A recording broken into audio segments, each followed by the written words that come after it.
Hello and welcome back to my channel The Bleach Fanfiction. Join us as we explore the world of fanfiction and fantasy and bring you the best story and discussions. This is the 11th part of What If Ichigo's Time Travel Made Him Unstoppable.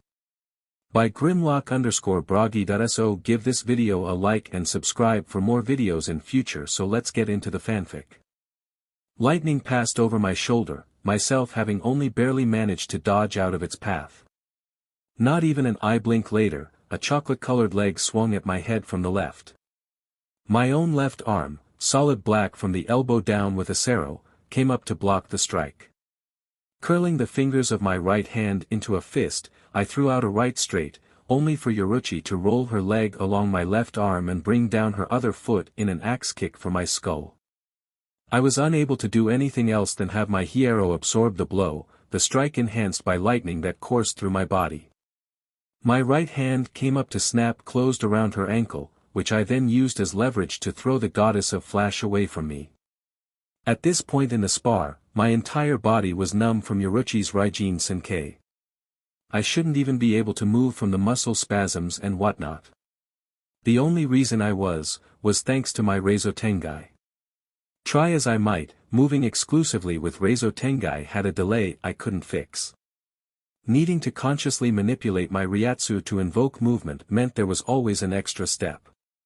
Add in the fact that it meant I couldn't react off pure instinct, and I was at a heavy disadvantage compared to normal. It made for a good challenge. I would have enjoyed it, had I been capable of purging the fact that it hinged on my not using Zangetsu in the first place from my mind. It's been an increasing trouble of mine. To even approach the realm of a challenging fight, I had to restrict myself in some way, but it's been increasingly difficult to get myself to forget where the challenge comes from as of late. Even during my spars with Unohana, where there was far more freedom for brutality, it was becoming more difficult to sink into the euphoric flow of combat. I slipped into a clumsy dash towards Yhwach, though clumsy was really based on one's perspective. My speed was comparable to Soy Fawn's at the moment, it being a true question which of us was faster at this exact second. It was still impressive, she was one of the 5 fastest Shinigami alive on a bad day, but when the difference between the speed of those 5 individuals was usually in the order of magnitudes, it was pretty noticeable. Against Yhwach in particular, who was the second fastest Shinigami to date at her best, it was not a good thing. Ever since I started relying on Reizo Tengai, I've had to depend on my hierro and acero a lot more. Most of the successful strikes I've landed were only when I could grapple with her, my strength unimpeded and nothing she could overwhelm. I've brought the drinks you requested. Unohana's voice carried across Kisuke's basement. I immediately stopped, looking over to see my nurse standing by the ladder with a 6-pack of sake bottles in her hold. Thanks again for that. I called back. Really appreciate it. Wait, are we done? Yhwach blinked. Just like that? We've barely been going for 3 hours. We'll have time for more later, today is when I start with the errand car. My acero faded away as I lumbered over to where I put my shirt and Zangetsu. Everyone's making good progress so far, anyway. Status reports from the squads confirm that most unseated officers are of comparable strength to 15th seats. If we can get the baseline to be 10th seat in strength by the time the Wandenrake comes around, they should be able to successfully stall out the soldats. You get status reports from the squads? The Werkat asked as she came to join myself and Unohana. With there finally being an official war preparation leader, each of the captains are to submit monthly training status reports to him. The first Kenpachi explained, sounding annoyed with the very concept. All seated officers are to further submit individual reports describing their own progression in training. Then, of course, they are to submit separate reports for any trainings they have proposed themselves, and yet more for any trainings they've proposed that would affect those other than themselves. I'm supposed to keep track of all forms of training to measure their success, so that I can decide if I want them to stop for whatever reason, increase it so that it can meet more goals, or have the training spread to other members of the Godii. I'm also supposed to come up with quotas that everyone is supposed to meet each month for training, a general one for all Shinigami to follow and individual ones for seated officers, that they have to meet on top of the general demands. I followed up. Technically, I have regulations I'm supposed to follow for making up the quotas. Theoretically, if the trainings I propose don't include objectives supportive of the purpose of individual squads, such as making sure Squad 12 spends a certain amount of time each month working on projects, they could be rejected. However, no one stopped me yet from just giving my paperwork to Yamamoto rather than submitting it to Central 46 for review, so I don't worry about it. The ex-noble tilted her head. C-46 is just letting you do that? They can't possibly be happy about such blatant disrespect. Just because they're self-absorbed a-holes doesn't mean they're stupid. They're not going to waste time trying to court-martial me. For one, they know no one in the Godai 13 would even attempt to collect me for it. Second, even if that weren't an issue, they know the entire Godai would lose to me in a fight. The golden-eyed woman burst into laughter. So it isn't that they have no problem with it, it's that you both know they can't stop you. She cackled. God, I wish there were more people like you in the Godai 13. I keep trying to convince Yamamoto, but he seems content in letting Central 46 make all of the non-Godai related decisions, which I can almost admire. Was my grumble. But we can continue this later, I've gotta go have a talk about the meaning of life with Okiura, which is why I needed the sake. Both of my lovers smirked while I relieved my nurse of the six-pack. Have fun. Yoruchi grinned right before they both gave me a peck on the lips. Finding Okiura was pretty easy. There were really only two places he frequented, being his room, and the library. Not that it was much of a surprise, but the man didn't really do much. My first stop was the library, and that ended up being the correct decision, as he was sitting on a chair reading one of the books. "What you reading?" I asked, not being able to see the cover of the book from my position. "King John" by William Shakespeare. The pale Espada answered. A grin curled onto my face at hearing that. "Ooh, I'd love to discuss that one with you once you're done.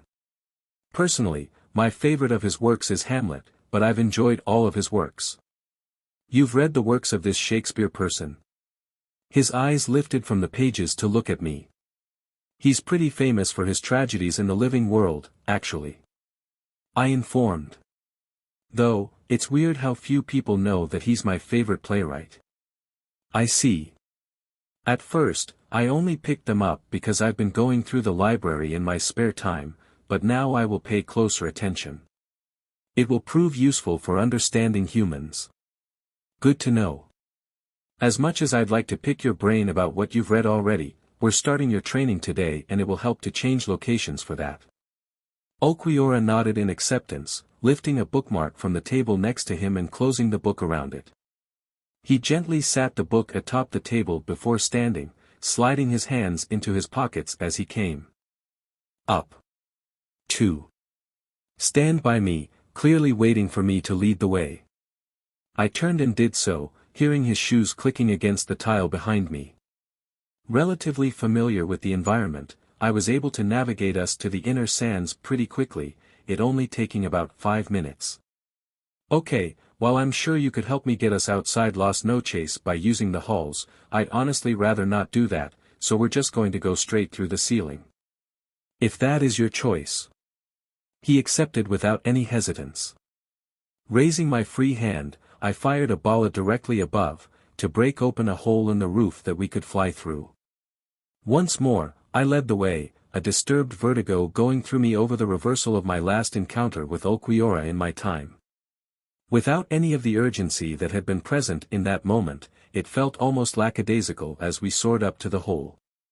Neither of our blades were drawn, his hands were in his pockets, I had sake in my hand. There was an easiness in the air, a sense of relaxation that was so fundamentally opposite to the tension the last time I was in this situation. Almost before I realized it, we flew through the hole and were now standing atop the roof of Las Noches. The pillars that rose into the sky were behind us, and the empty sands before. Humming in thought, I wandered around a little, looking for a spot I wanted to settle on, Ulquiorra mutely trailing along. Deciding on a random spot relatively close to the hole I made, I sat down with my left knee up and my other leg spread out in front of me. After setting the sake down to my right, I patted the space to the right of that. This spot feels right, take a seat. How am I to become stronger if we simply sit and drink? Yami and Araniro were the only Arankar capable of gaining strength from consuming things. He wondered, remaining standing. Most of the physical training for the Arankar will be after they unlock their Segunda Etapa. There are some exceptions, Grimjow being a big one, but for the most part, sparring won't do anything for reaching Segunda Etapa. I explained, already taking out one of the bottles and cracking it open to take a drink. I fail to see how that makes sense. Arankar's Zanpakutos are their own hollow powers sealed in the form of a blade mimicking that of a Shinigami. Resurrection is merely the release of those powers, in practice it is only amplification of powers the Arankar already possessed. Segunda Etapa is nothing more than a second stage of that release, a further amplification of existing power, is it not? Would it not be most reasonable that participating in combat and forcing the Arankar to draw upon more power would be what would spur the release of Segunda Etapa? And this was why I had the sake. Well, you said it yourself, the Zanpakuto of an Arankar is the mimicry of a Shinigami's. They're more parallel with each other than anything else. They do similar things in different ways. For example, both come from the user's soul, but where a Shinigami's Zanpakuto is a portion of their soul split off, an Arankar's Zanpakuto is their existing abilities sealed away. Both have a release state that grants them power, but where a Shinigami's Shirkai is cooperation with their sword, an Arankar's Resurrection is just them no longer sealing away their strength. Thing is, that's where your argument turns wrong, and your misunderstanding of Segunda Etapa starts to show itself. I stopped for a moment to take another sip, sighing in appreciation at the taste. You just explained that you perceive Segunda Etapa as a further release of hidden away hollow power. It's really not. How are you so certain? How do you understand the Zanpakuto of Arankar so well? I'll admit it's more of a highly educated guess than anything else, but it's very highly educated. All power in this world is dependent on the self. The more in tune you are with who you are, the more powerful you become. I can name example after example of this being the case, both of people growing stronger through self-understanding, as well as others reaching roadblocks because they refuse to look inward. A lot of Shinigami practices for growing in strength are so ingrained they don't even understand why it works. Of course you're going to get Shirkai when you first succeed at communicating with your Zanpakuto, you're literally reaching a state where you're able to communicate with the entirety of your soul. Of course defeating your Zanpakuto in combat grants Bankai, it's a way of displaying thorough understanding of your own abilities. Fullbringers like Chad and Oriheim grew stronger through similar means. Hell, even Sternritter's scripts are powers they already had the potential to attain that Yhwach forcefully awakened. As we've both said, Arankar Resurrection is the return to their hollow origins. It was at this, that Ulquiorra finally nodded in acceptance before sitting down cross-legged next to me. The evidence you presented does indeed make sense. I am still skeptical of this theory, but it holds enough merit that I will hear you out. He announced. I nodded in gratefulness while also raising my bottle in the same acknowledgement. With all that in mind, Segunda Etapa can't just be further release of hollow power, without pretty much making Resurrection useless. That would mean Resurrection is basically the Arankar in question still holding back. Shinigami Zanpakuto don't operate in that format, and it's just a waste for Arankar Zanpakuto to do that. So, let's keep going down that road I started just a second ago. Shinigami and Arankar Zanpakuto are parallel with each other. Arankar Resurrection is a return to hollow origins that grants them full access to their unique abilities, and Shinigami Shirkai is a reconnection with the soul that bestows upon them unique abilities. If we keep this logic, Segunda Etapa must be fundamentally similar in nature to what a Shinigami's Bankai is. Your argument would be moot if a Shinigami's Bankai were simply an amplification of their existing powers, thus I am left to conclude that is not the case. At his words, I nodded again. Where Shikai is communication, Bankai is understanding. The proper journey for a Shinigami to MSTR their Zanpakuto is to understand what a Zanpakuto is, as well as what that means. Since a Shinigami's Zanpakuto is part of their soul, and thus an aspect of who they are, it's inherently something Arrancar don't have to deal with. So, rather than looking at the literal part of that, let's check out the conceptual part of that. The mastery of a Zanpakuto is to look upon yourself and understand who you are. What drives you? What are your origins? What road did you take to reach this point and where do you want it to take you? I prompted. The white-skinned Espada sat silently for a time, and I let him stew in his thoughts. You stated in our first meeting that hollow masks are formed from their lost hearts, that they are not without hearts, they only require assistance finding them. Are you proposing that, to unlock this proposed, correct, segunda etapa, the Arrancar must find their lost heart? There was a gentle pop as I pulled the bottle from my lips. The nature of a hollow's existence is the fruitless struggle to fill a void that never seems to grow smaller. Often, they'll find something superficial that grants them temporary happiness, and grow addicted to it like a drag. Battle maniacs, because the adrenaline and rhythm of a fight is an easy way to make you forget something is missing. Lustful perverts. Because SEC demands company, and it's strong to feel alone when you have someone right there. Power hoarders, under the belief that enough power will make you stronger than the emptiness. I could go on all day. Does it not make sense that the completion of any hollow's journey is to finally fill that void? Turquoise eyes cast out over the sands. And if one does not longing to fill that void? What is the end of their journey then? It doesn't change. Was my responsive hum. It just means that rather than realizing what you're doing isn't going to fill it, your journey is to stop avoiding it. Is it avoidance if I'd rather be consumed by it? Embrace nothingness, leave this CYCL of reincarnation and simply cease to be.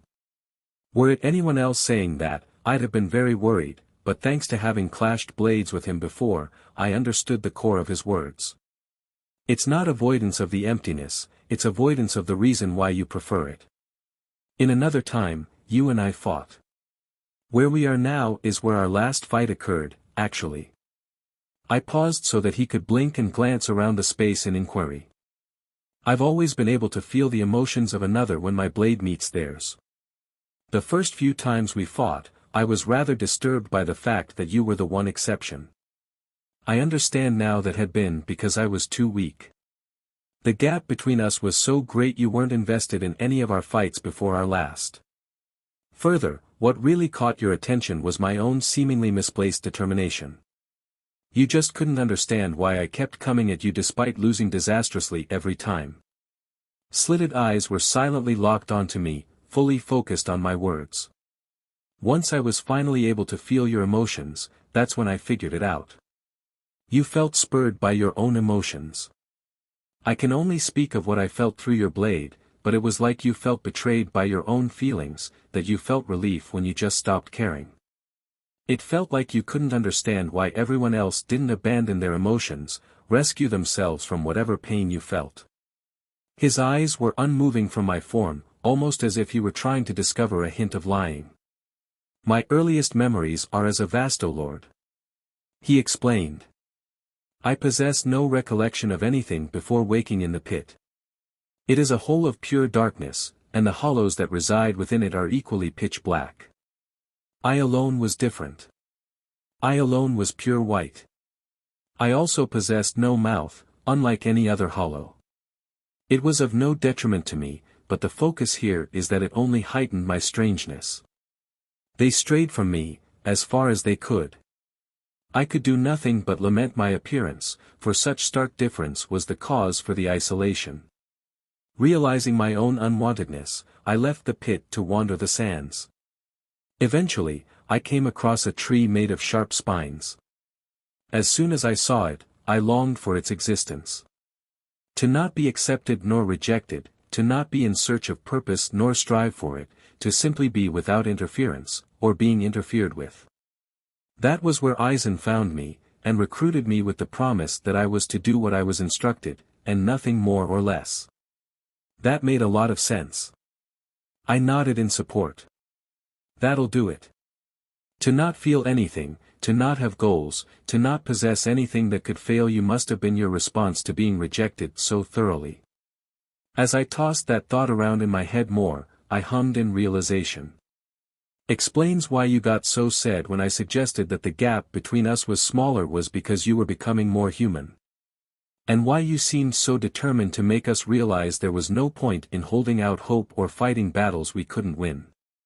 In my experience, it is better to base your expectations on strong evidence. That has the least likelihood of failing you. Yup.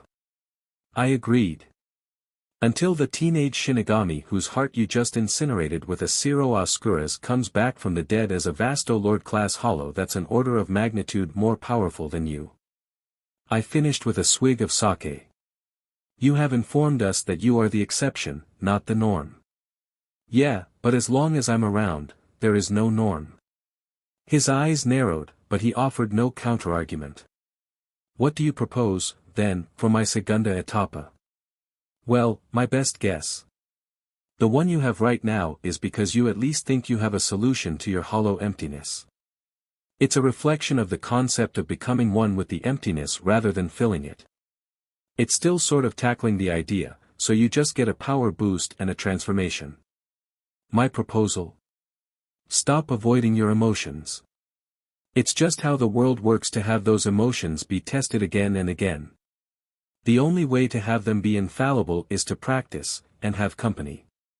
Friends go a long way for emotional and mental stability. Cerulean eyes stared at me blankly, no discernible emotions within them. Then, he released a heavy sigh. His left hand reached out and pulled a bottle from the pack. You said earlier Shakespeare is your favorite playwright. Am I correct in assuming you have read Othello? Okiura asked as he opened the sake. Yup. I'd like to talk about that now, if you don't mind. He announced before taking a cautious sip. Ooh, good pick. I grinned. Life seemed to finally be looking up for Hanataro Yamada, and he could attribute a lot of it to Ichigo Kurosaki. Especially since the time traveler became a war preparation leader and practically turned everyone's training upside down, for the better. The efficiency of Squad 4 has been through the roof, thanks to their daily quotas now including an hour, if possible, spent studying living world medicine. It's allowed for unparalleled advancements in Kaido, as well as immense improvements in quality and speed of treatments without. One of the best inclusions for everyone's training was the demand that all Shinigami was to spend no less than 10 minutes each day in Jinzen. The captains have worked with that so that entire squads would group up in sparring areas to perform Jinzen amongst the rest of the squad. Along with making everyone in the Gotei 13 more in tune with their Zanpakuto, it's reduced tension across the board. Hanataro has never seen Squad 11 be so agreeable before. He even saw Kuchiki Taicho give a small smile to the Shinigami that performed his yearly checkup. Along with all that, though, there was one recent addition that had become the big craze overnight. Published by the Seriidii Bulletin, was the hit podcast, The Afterlife is Bullshit. According to Lieutenant Hisagi, Ichigo agreed to record himself talking about his life experiences for them to publish under the Seriidii Bulletin name. Hisagi also confirmed that Ichigo was receiving 35% of the profits, which at least made Hanataro feel better. The past few weeks, they've been updating the Seriidii Bulletin app every Thursday night with a new hour-long episode. Anyone who is up to date on their subscription to the Bulletin gets to listen to the newest episode without any hassle. It's become such a craze, listening to the utterly insane events of Ichigo's life, that most squads unofficially started meeting up to listen to the episodes together when they came out. In Squad 4, that translated to congregating in the common rooms, several of the officers pitching in to buy a speaker for each room from squad. They rotated out which group's turn it was to provide snacks and drinks, turning it into a great team building. Exercise. Since they almost all brought their books from the living world to study while the episode played. I'm not late, am I? He begged as he jogged into one of the common rooms, his study book and notebook in hand. My shift finished late, so I had to rush back for my study materials. You're just in time, Yamada-san. Isen announced. Ayemura-san was just about to start. A smile rose onto his face and he immediately found an open space on the floor where he could lean back against the side of a couch. The room was filled to the brim, just like he was certain the other 4 common rooms were. Hey, Yamada-san, could you help me with musculoskeletal diseases after the episode? The Shinigami sitting on the couch he was leaning against asked. Oh, yeah, of course. Could you help me with cancers after? Sure. I know you've been having problems understanding it. Thanks. I really appreciate it. As soon as they finished their quick exchange, the speaker blared to life to play the episode, instantly capturing everyone's attention. Hello, Godiai 13, and welcome to episode 5 of The Afterlife is Bullshit. The familiar tone of Ichigo's voice sounded. Kurosaki, I'm getting tired of asking. What am I doing here? While confusion appeared in most of the squad members, Hanataro was almost certain he remembered who that voice belonged to. As I was saying, you already know it's me, Ichigo Kurosaki, narrating all this, but today I have a guest with me. I've invited my friend, the last Quincy, Yuryu Ishida, to take part in this episode. Did you drag me in here to be part of a podcast? Are you serious? The Quincy sounded deeply annoyed. Hey, I've heard of other people having guests on stuff like this, so I figured I might as well take advantage while I'm still at a point where people can corroborate on the sheet I'm saying. What are you talking about? What even is the purpose of this podcast? Well, if you'd stop being so pestering and let me finish the intro, you wouldn't be so in the dark, you four-eyed moron. Really? You're an almost 27-year-old war veteran and you're still using childish insults like four eyes? SCK and egg, Yuryu.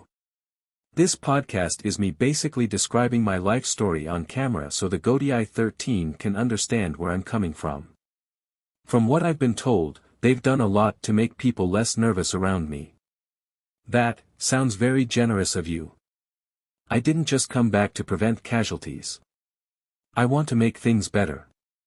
I can see that. I also understand why you've specified that you're at a point where others can corroborate with you. Yup. In particular, today's episode has us going over our hollow slaying contest. There was malicious joy in the hybrid's tone. Oh, God, I thought you would forget about that. It was my first encounter with aminos, how could I forget about it? Because it was incredibly embarrassing for me. This doesn't need to be televised to some random Shinigami in the Seriidii. Joke's on you, Shuhei's told me that over 83% of Shinigami buy the bulletin.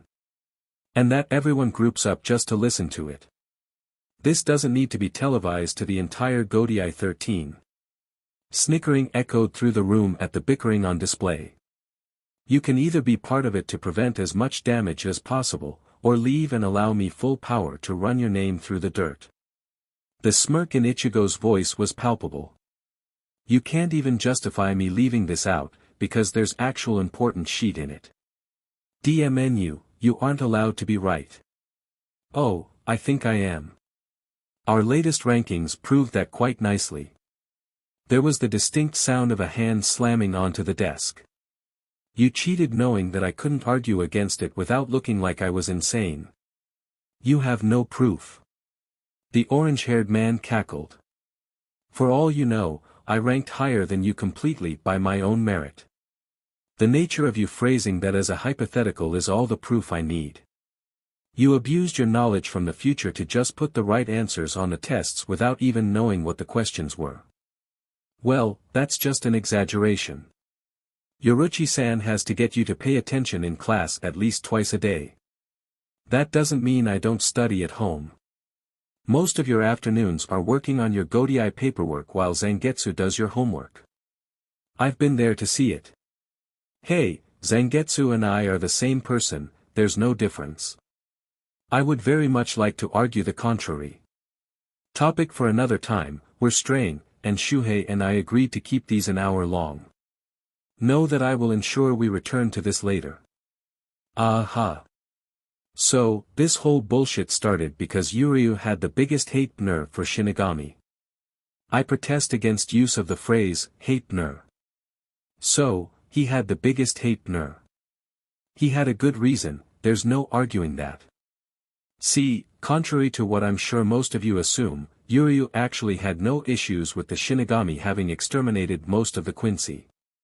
There was a beat of silence, before the glasses-wearing man seemed to realize he was being offered the chance to provide his own input. Yes.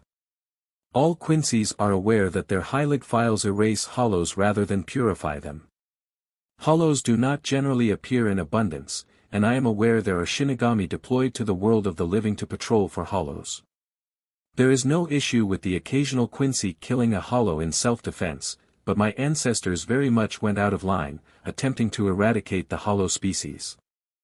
I have been told by my own family that the Shinigami went to my ancestors to inform them that they were disturbing the balance of the worlds, and to cease in their quest so that the worlds do not collapse. After the Quincy did not listen, the Shinigami slaughtered them in turn. I am in agreement with such actions.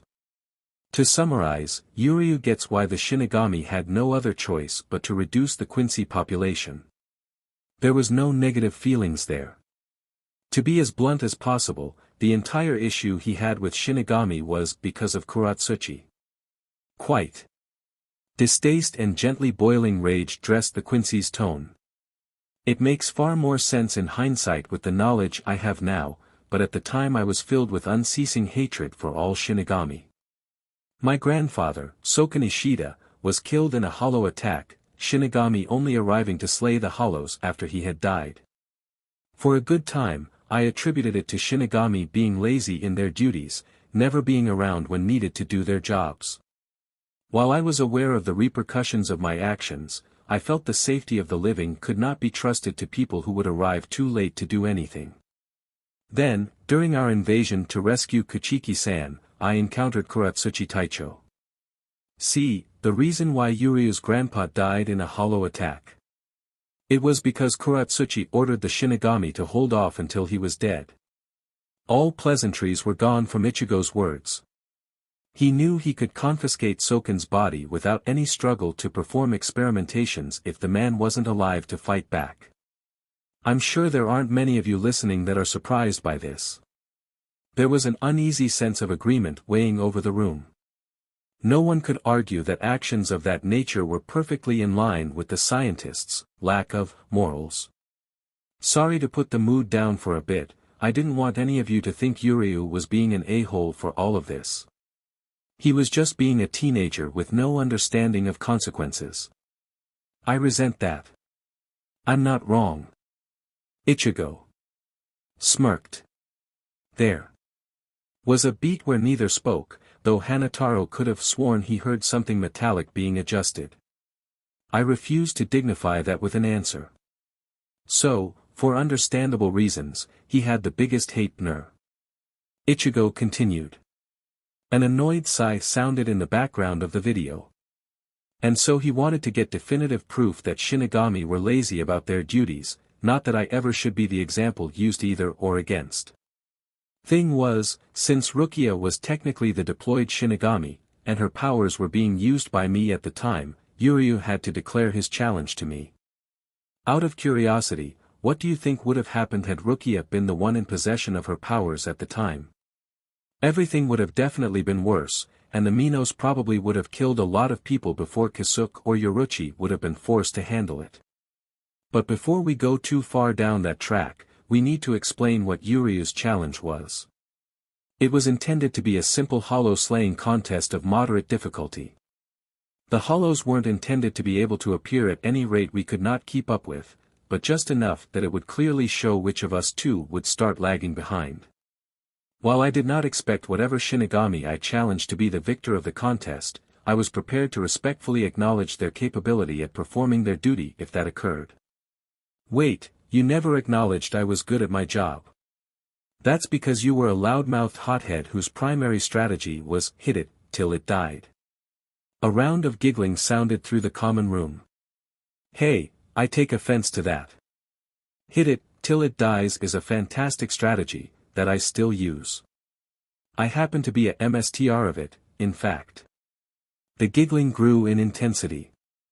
I much appreciated not knowing that information, thank you very much. You're just mad that it works. You're one of the few people that can actually pull it off, you prove nothing. Ah, so you do care. But.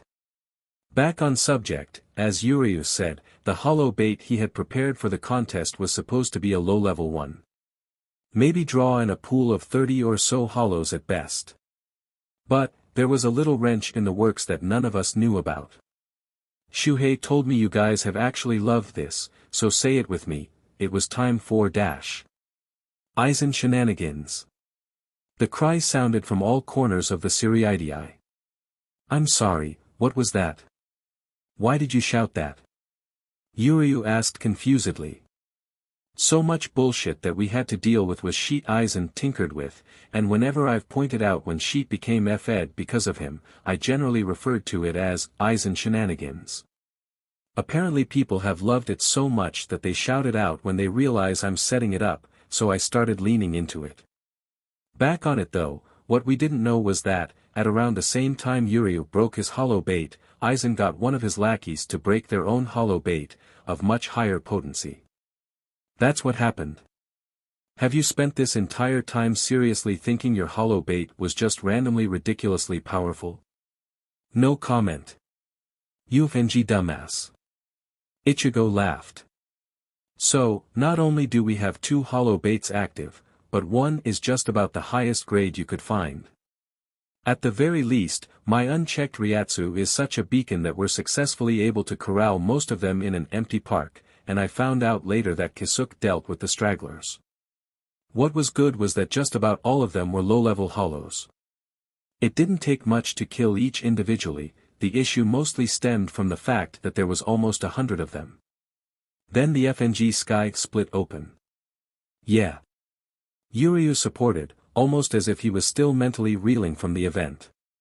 Yeah, that's what happened. Now, remember, because I wasn't supposed to be a Shinigami this long, and because Minos FNG Grande aren't exactly a daily occurrence, Rukia had not informed me that they even existed. So Yuryu and I are standing there, seeing even the hollows have stopped for a moment, watching this giant walking skyscraper in a coat come out of a rip in the sky. And my first thought was, I'ma kill it. That was your first thought.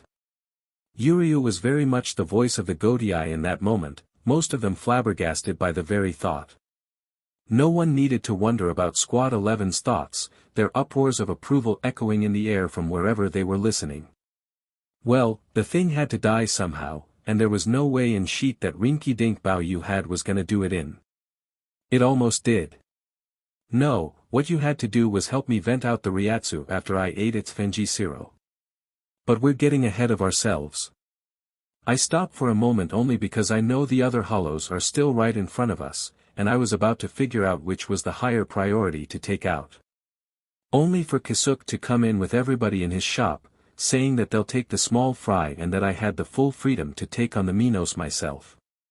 So I did. As you all know, I didn't know how to solidify Ryatsu under my feet by this point in time. I knew it was gonna be a problem hitting its mask. So I figured I would do what any reasonable person would do. Nothing about your initial plan was what a reasonable person would do. Shut up, the grown-up is talking. Excuse me. Because it seemed obvious to me, I figured that, if I couldn't get up to its face, I'd bring its face down to me. And the most reasonable method of doing that, was obviously chopping that motherfucker down like a tower of blocks. One of the Shinigami in the common room with Hanataro audibly spit out their drink. In terms of how successful that was, he got kicked like a playground ball as soon as he got close.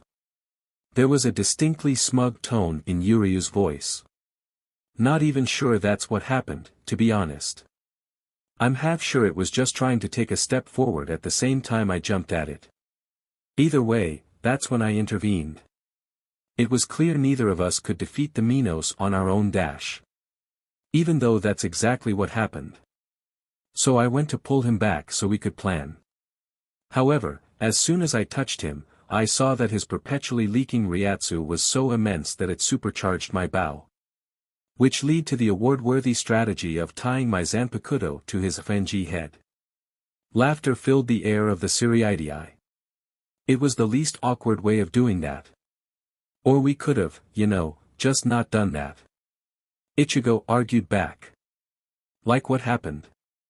I was protesting the entire time, because it was ridiculously stupid, and you all heard my first idea. And while we were arguing about how dumb it was, I saw that the Minos started charging a Zero. So, because I am a genius, I figured, I'll just block it. You have no grounds to criticize my strategies when you come up with things like that. It worked. The super bow was just as likely to succeed. Stop trying to defend it. You're the one that gave me the option to try, I'm going to try. Well, unlike his dumbass super bow, I just waited until the thing was aiming at me and brought up my sword to block it. And, I'll admit, I still don't actually understand how it happened. You're defending a strategy you don't even understand. Shush, teenager. The Quincy seethed, which gave Ichigo the opportunity to continue. So, somehow, while the Zero was against my blade, I absorbed the DMN thing. With the excess Ryatsu filling my body, I really wasn't doing so hot, so I just acted on instinct, and subconsciously released my first Getsuga Tensho. It went, most of the way through the Minos. It didn't die, that's for sure, but it was wounded heavily enough that it immediately checked out through a garganta. And since Kisuke had dealt with the last of the small fry, that meant our only leftover concern was that I was being burned alive from the inside out. Which wouldn't have been a problem if we had used the super bow. You're really going to defend that, huh? To my dying breath. Fine, then I'll say it. So, the last problem we had to solve was the fact that I had absorbed a sheet ton of Ryatsu and it was too much for my body to accommodate for all at once. A problem Yuryu solved while almost breaking his fingers with how much strain it put on him. You're goddamn right, be grateful. I would have bullshit something and been fine. The hybrid paused for a moment so Yuryu's snarl was heard, before continuing. What Yuryu did was literally just slam a foot down so that he was touching the blade of my Zanpakuto, aimed towards the sky while my Ryatsu was being funneled into his bow, and release shot after shot for almost an hour in order to siphon enough Ryatsu that I was no longer in danger. Speaking of which. Oh, shit, we're almost out of time. Well, that's just about it, anyway. Since we explained why Yuryu wasn't being an a-hole first, we didn't have to go over our talk while fighting hollows that got us to team up in the first place. He explained why he hated Shinigami, I told him some nonsense about how we shouldn't let our grudges define us, yada yada. We stopped trying to murder each other. So that was episode 5 of The Afterlife is Bullshit. Get excited about the next one. I'll have Chad and Oriheim on while we talk about their Fullbring awakenings. How was being my first guest, Yuryu? I hate you. Ichigo's laughter was the last sound produced by the speaker. Try as he might, Shinji was finding it difficult to keep his attention on his paperwork. He had been a captain before, it wasn't as though he was unfamiliar with this particular part of the job. And, thanks almost exclusively to Hiyori, he was no stranger to distractions, so he realistically should be able to focus on filling out the reports. But, woefully, it seemed the sight of his new lieutenant and Ichigo Kurosaki's hollow Zanpakuto doppelganger housebond sitting as they were was just too much for his mind to disregard. Hinamori Momo was serenely working on her own papers. The blonde wizard was nearly certain it was some sort of collaboration the SWA and Siriidii Bulletin were cooking up. She was sitting at her desk, her legs spread out underneath the desk so that Shinji could see her feet bouncing to some tune unheard to him. A placid smile was upon her face as she leaned back into Shiro, who was cuddling her from behind. Rather than attempt to squeeze into the space her legs were inhabiting, the pale spirit's legs were on either side of her desk, and his arms loosely wrapped around her stomach. His head sat lightly atop her own, seemingly unbothered by the bun she kept her hair in pressing into his neck. The size difference between the two combined with their position meant that she was nearly being swallowed by his white robes. The once ex-captain couldn't help but liken the sight to the giant bean-bag chair Mashiro frequently watched TV lounging on in the Vizard warehouse. This arrangement had been made without any sort of fanfare, the morning having been completely normal until Shiro simply opened the door to their shared office. It had startled Shinji, though Momo had merely looked up at the intrusion, smiled, and continued with what she had been doing. At that, the Zanpakuto had neutrally shut the door behind him, went over to the lieutenant, and then got into the position they were in now. Not a word had yet been exchanged, the two content in their silence. The smoke machine would get you out of budget. The Hollow announced, the first thing he had muttered since entering the room. Momo paused, her pen lifting from the paper so that she could reread what she just wrote. Shoot. She frowned after a moment. Yachiro-chan has been really pushing for a smoke machine for an event. Nanao-chan and I have been trying to convince her otherwise, but you know how she is. This fair the film festival, yeah. What she want a smoke machine fair? Shinji-sai twitched, a little bit at the audacity to start discussing the logistics of the upcoming film festival in the middle of their office, a little at the slowly spiraling situation. She's absolutely dead set on having smoke machines for the award ceremony. She's mentioned it adds to the dramatic flair. Why not ask Melons? She can use Kit Kat. You don't spend a dime. But Ranjaku-chan's Zanpakuto produces ash, not smoke. She questioned. Screw it, he was right here, there's no way he's not gonna throw his hat into the ring. There's not much of a difference, in this situation. The blonde brought up. She can control where it goes, right? You can get more flair out of it than some machines that just pump out smoke. The other two occupants of the room looked to him in surprise. I didn't realize you'd be interested in the film festival, Hirako Taicho. You're having this conversation 5 feet away from me. He irately explained. And your demonic teddy bear is strong to ignore, anyway. That's rude, Hirako Taicho. She pouted. You shouldn't call Shiro demonic. Do you realize how racist that is? Both Shinigami turned to the Zanpakuto at his words. It is? Shinji blinked. I am sorry, man, I didn't dash. In the face of the blonde's sincerity, Shiro couldn't maintain a serious visage for long. He burst out laughing nearly immediately. Sorry, didn't think that'd get ya top PSS your breathes like that. The yellow-eyed spirit cackled. Was just fucking with ya. He pat Momo's shoulder in comfort. Don't you worry, which, Reversey gets a D-word pass. F.U. More cackling sounded from the Zanpakuto. Why are you here, anyway? Don't you always have shit to do? I'm here cause I fucking want ta, beach. The Hollow grinned. Which I hang out almost every day.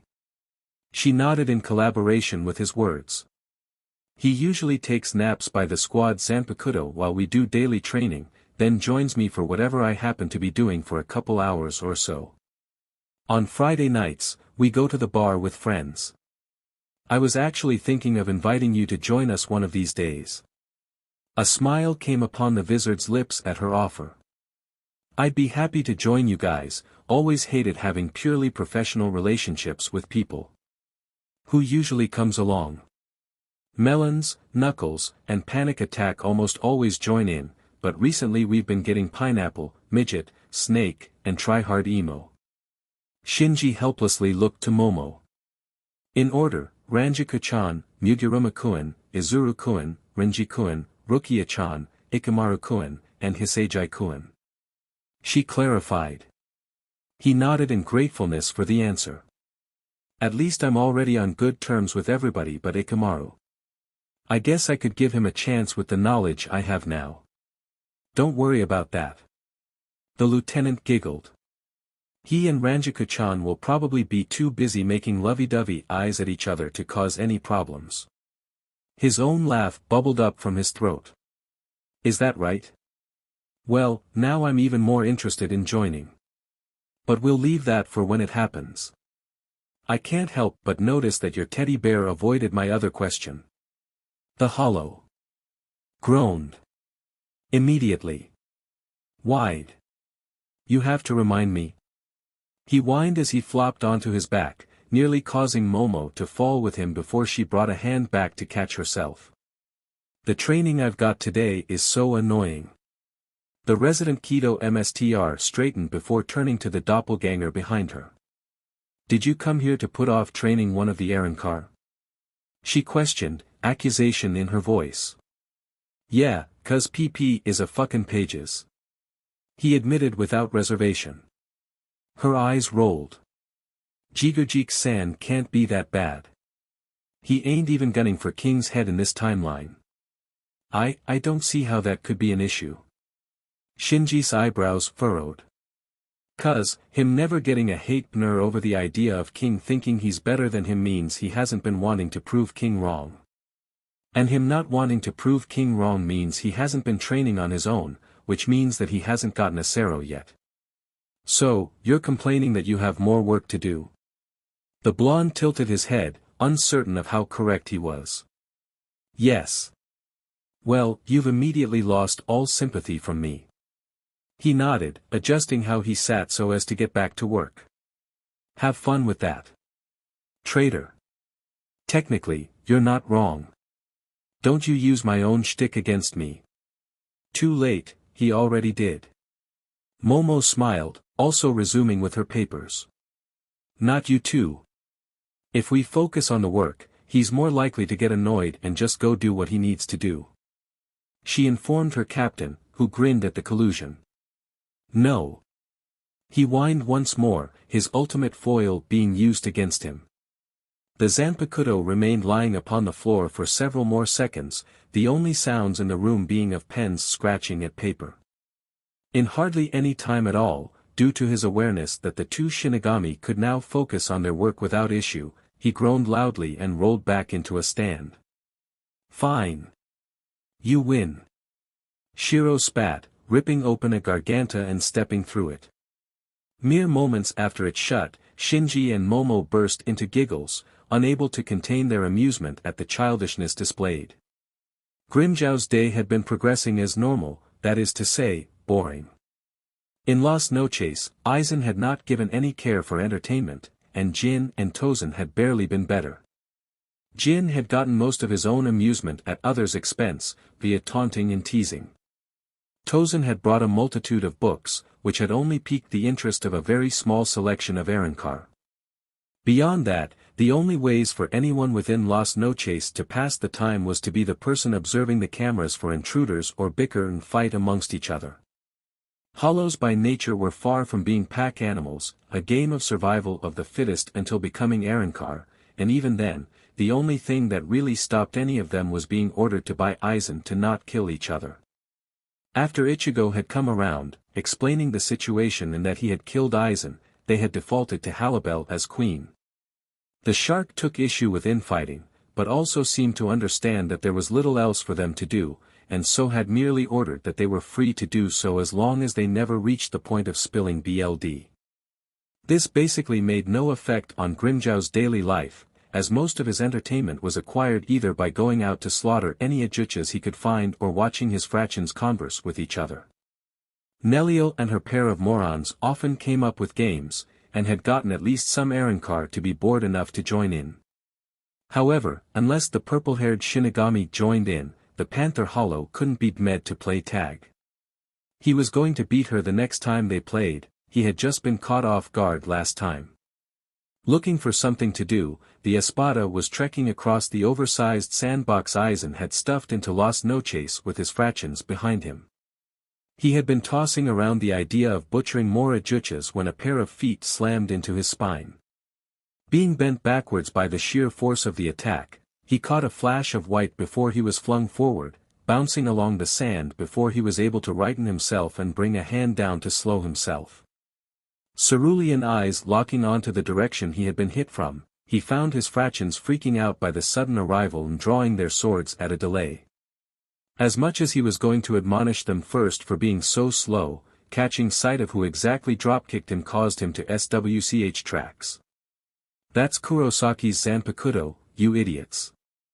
He bared his fangs. Put your DMN swords away, you're outmatched. Several of them turned to him in shock, as the manifestation grinned widely. So ya have started Kalin Kurosaki. The doppelganger sounded ecstatic. Man, King's gonna love that. Drawing his own sword, Grimjow began to saunter forward. Finally stopped putting me off, eh? The Espada shouted. That segunda etapa sheet sounds impressive, can't wait to see the look on that beach halibel's face when I show her mine. How did you know that I was putting you off? The pale spirit complained, matching the panther's stride, but not summoning his own blade. King sure as sheet didn't tell ya. A bright blue eyebrow twitched. I was just talking sheet, you were actually putting me off. He bellowed in rage. What were ya expecting, me to be just itchin' for an opportunity to have ta deal with a PP like you? Howling, Grimjow lunged at the Zanpakuto, his blade sparking against nothing more than Shiro's raised forearm. There was an excited gleam in the spirit's yellow orbs. Man, I love it when we gotta waste time fucking talkin'. Before the panther could truly seethe over the method by which his attack had been blocked, the other hollow's fist crashed into his nose. He was sent tumbling once more, head over heels uncontrollably. What, not gonna use your resurrection? The spirit mocked. Stabbing the tip of Pantera into the sand to stop himself, the sixth snarled hatefully, both at how he was being thrown around and the running commentary from his opponent. I want to take my time teaching you your place. He reasoned. Why the F do you think I'm trying to get you to use your resurrection? Shiro fired back instantly. Sheet won't even be a goddamn scuffle, less you're pulling out all the stops. You really think you're hot sheet, don't you? Shaking with rage and a white-knuckle grip on his Zanpakuto, the Panther Hollow was beginning to wish his day had remained boring. So much for being a time traveler or whatever, you don't have a clue who you're up against. I know exactly who I'm up against. The manifestation cracked his neck as he popped his knuckles. A yippee fucking PP too busy puffing up his chst to realize he ain't all that. Stop looking down on me. He shot forward in sonido, his sword brought back for a heavy swing. Give me a reason ta. Silver metal sparked against bone-white skin, Shiro adjusting his arm to wrap his fingers around Grimjow's blade. Before the panther could snarl, he was slammed into the sand by the weapon in his grip. Grunting at the impact, he tensed to move only for his body to be swung around again, being slammed into the ground a second time. Then a third, a fourth, a fifth, finally culminating in his body being whipped around horizontally and released to be flung into a crimson pillar. The pillar collapsed, cracking and splitting as chunks fell away from the sheer force the Zanpakuto used to throw the espada. The blue net was buried in rubble, though that did not last long. With a scream of fury, he kicked the largest chunk off of him, sending it into the sky. Stabbing Pantera into the ground, he pulled himself up using it as a crutch, his jacket torn in several places. Bruises, scratches, and thin lines of BLD covered his form, his pupils contracted to their maximum in hatred. Draw your goddamn sword. He roared, the veins in his neck pulsing. Make it worthwhile and I'll think about it. Was the blasé answer, the manifestation looking over the nails of his right hand. His BLD boiling, the sixth move out his left palm, a bright blue orb of Ryatsu growing into existence, crackling with energy. Still in the vicinity, his fractions saw what he was doing and all rushed away at their fastest speeds, attempting to clear from the blast radius. The spirit remained uncaring. Gran Rey Zero. He declared, before the orb of destruction became a beam, firing out with enough destructive force to eradicate any Arrancar below an espada in strength. It carved a path in the desert, a deep trench burning towards its target. The technique collided with the hollow, blasting past his form, splitting into several smaller beams as though striking an immovable object. Seeing this, Grimmjow cancelled the ability, desiring to discover what caused such a reaction. The answer, to his equal horror and aggression, was Shiro still standing in the exact same position as before, without even his clothes being singed. A pair of yellow orbs lazily swiveled up to meet Cerulean. Didn't realize it got breezy in air. You'd think Aizen would build this place with better weather control. He drawled, clearly conscious of everything he was doing. Having reached his limit in record time, the Panther Hollow got into his favored position for releasing his sword. Fine. Remember that you asked for this. Grind, Pantera. The espada was immediately enveloped by a tornado, consisting both of Ryatsu and summoned wind currents. Despite being aware of Ichigo Kurosaki's power, Grimmjow's fractions couldn't help but stare in frightened awe, flabbergasted by Shiro's domination of the fight thus far. Though, that incredulity could only go so far. He said, grind, in the face of the Zanpakuto's demeanor. A challenging bellow was released from Grimmjow's throat, blasting away the hurricane around him and sending his subordinates skidding along the sand through the power of that alone. Shiro had to cover his face with his sleeve, though not due to having to defend against the air pressure. Oi, the sand's gettin' in my eyes. Stop that, it's makin' my eyes water. Ignoring the spirit's whining, the panther shot forward at his fastest speed, seeming to teleport to the eyes of his fractions. Bringing one of his legs up high above him, the espada brought down a heavy axe kick upon the other hollow, his heel successfully connecting with the top of his opponent's skull. Another powerful blast of air pressure erupted, from the sheer strength within the attack, and causing an explosion of sand which obscured the pale Zanpakuto's form. The fractions, off to the side, waited with bated breath for the dust to clear. They were conscious of the fact that Ichigo had slain Yami with almost no difficulty, but they could never reconcile it in their minds that he had been the 0 espada rather than the 10th. Because of this, they were truly shocked to find the manifestation still in the exact same position as before, completely unaffected by their leader's strike. God damn. The blade breathed, truly stunned. I knew you'd be a beach right now, but you're a beach.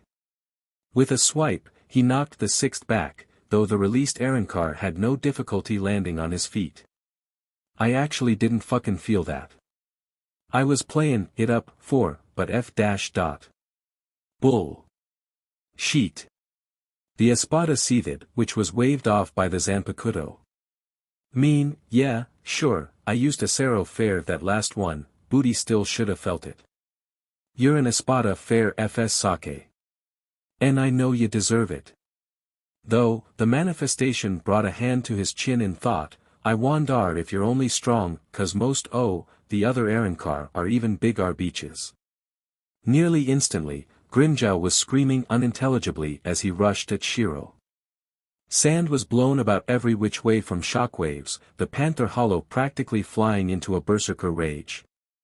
He hammered at his opponent ceaselessly, whipping at him constantly with each of his limbs and even his tail.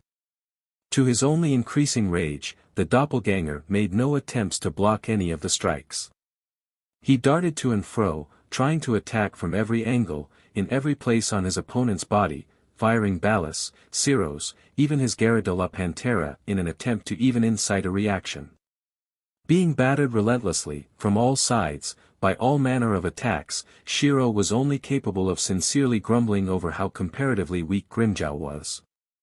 The espada was weaker than he had been when Ichigo had his final clash with him in their original timeline, and it was an immense disappointment. It was a running theme, Shiro was catching on to, that specifically those he was to train were starting in weaker states than they had been in the previous timeline. Momo was, obviously not in her best state of mind at the time. Chad, at least, made sense. He had been exposed to far less life-threatening situations this time around, therefore he had gotten fewer opportunities to naturally grow. But for Grimmjow, it quite literally boiled down to him just not having been passively insulted enough to train on his own. It was a joke that the spirit did not find funny. Annoyed by the incessant screaming, the Zanpakuto whipped an arm out, catching the Espada's throat in his grip.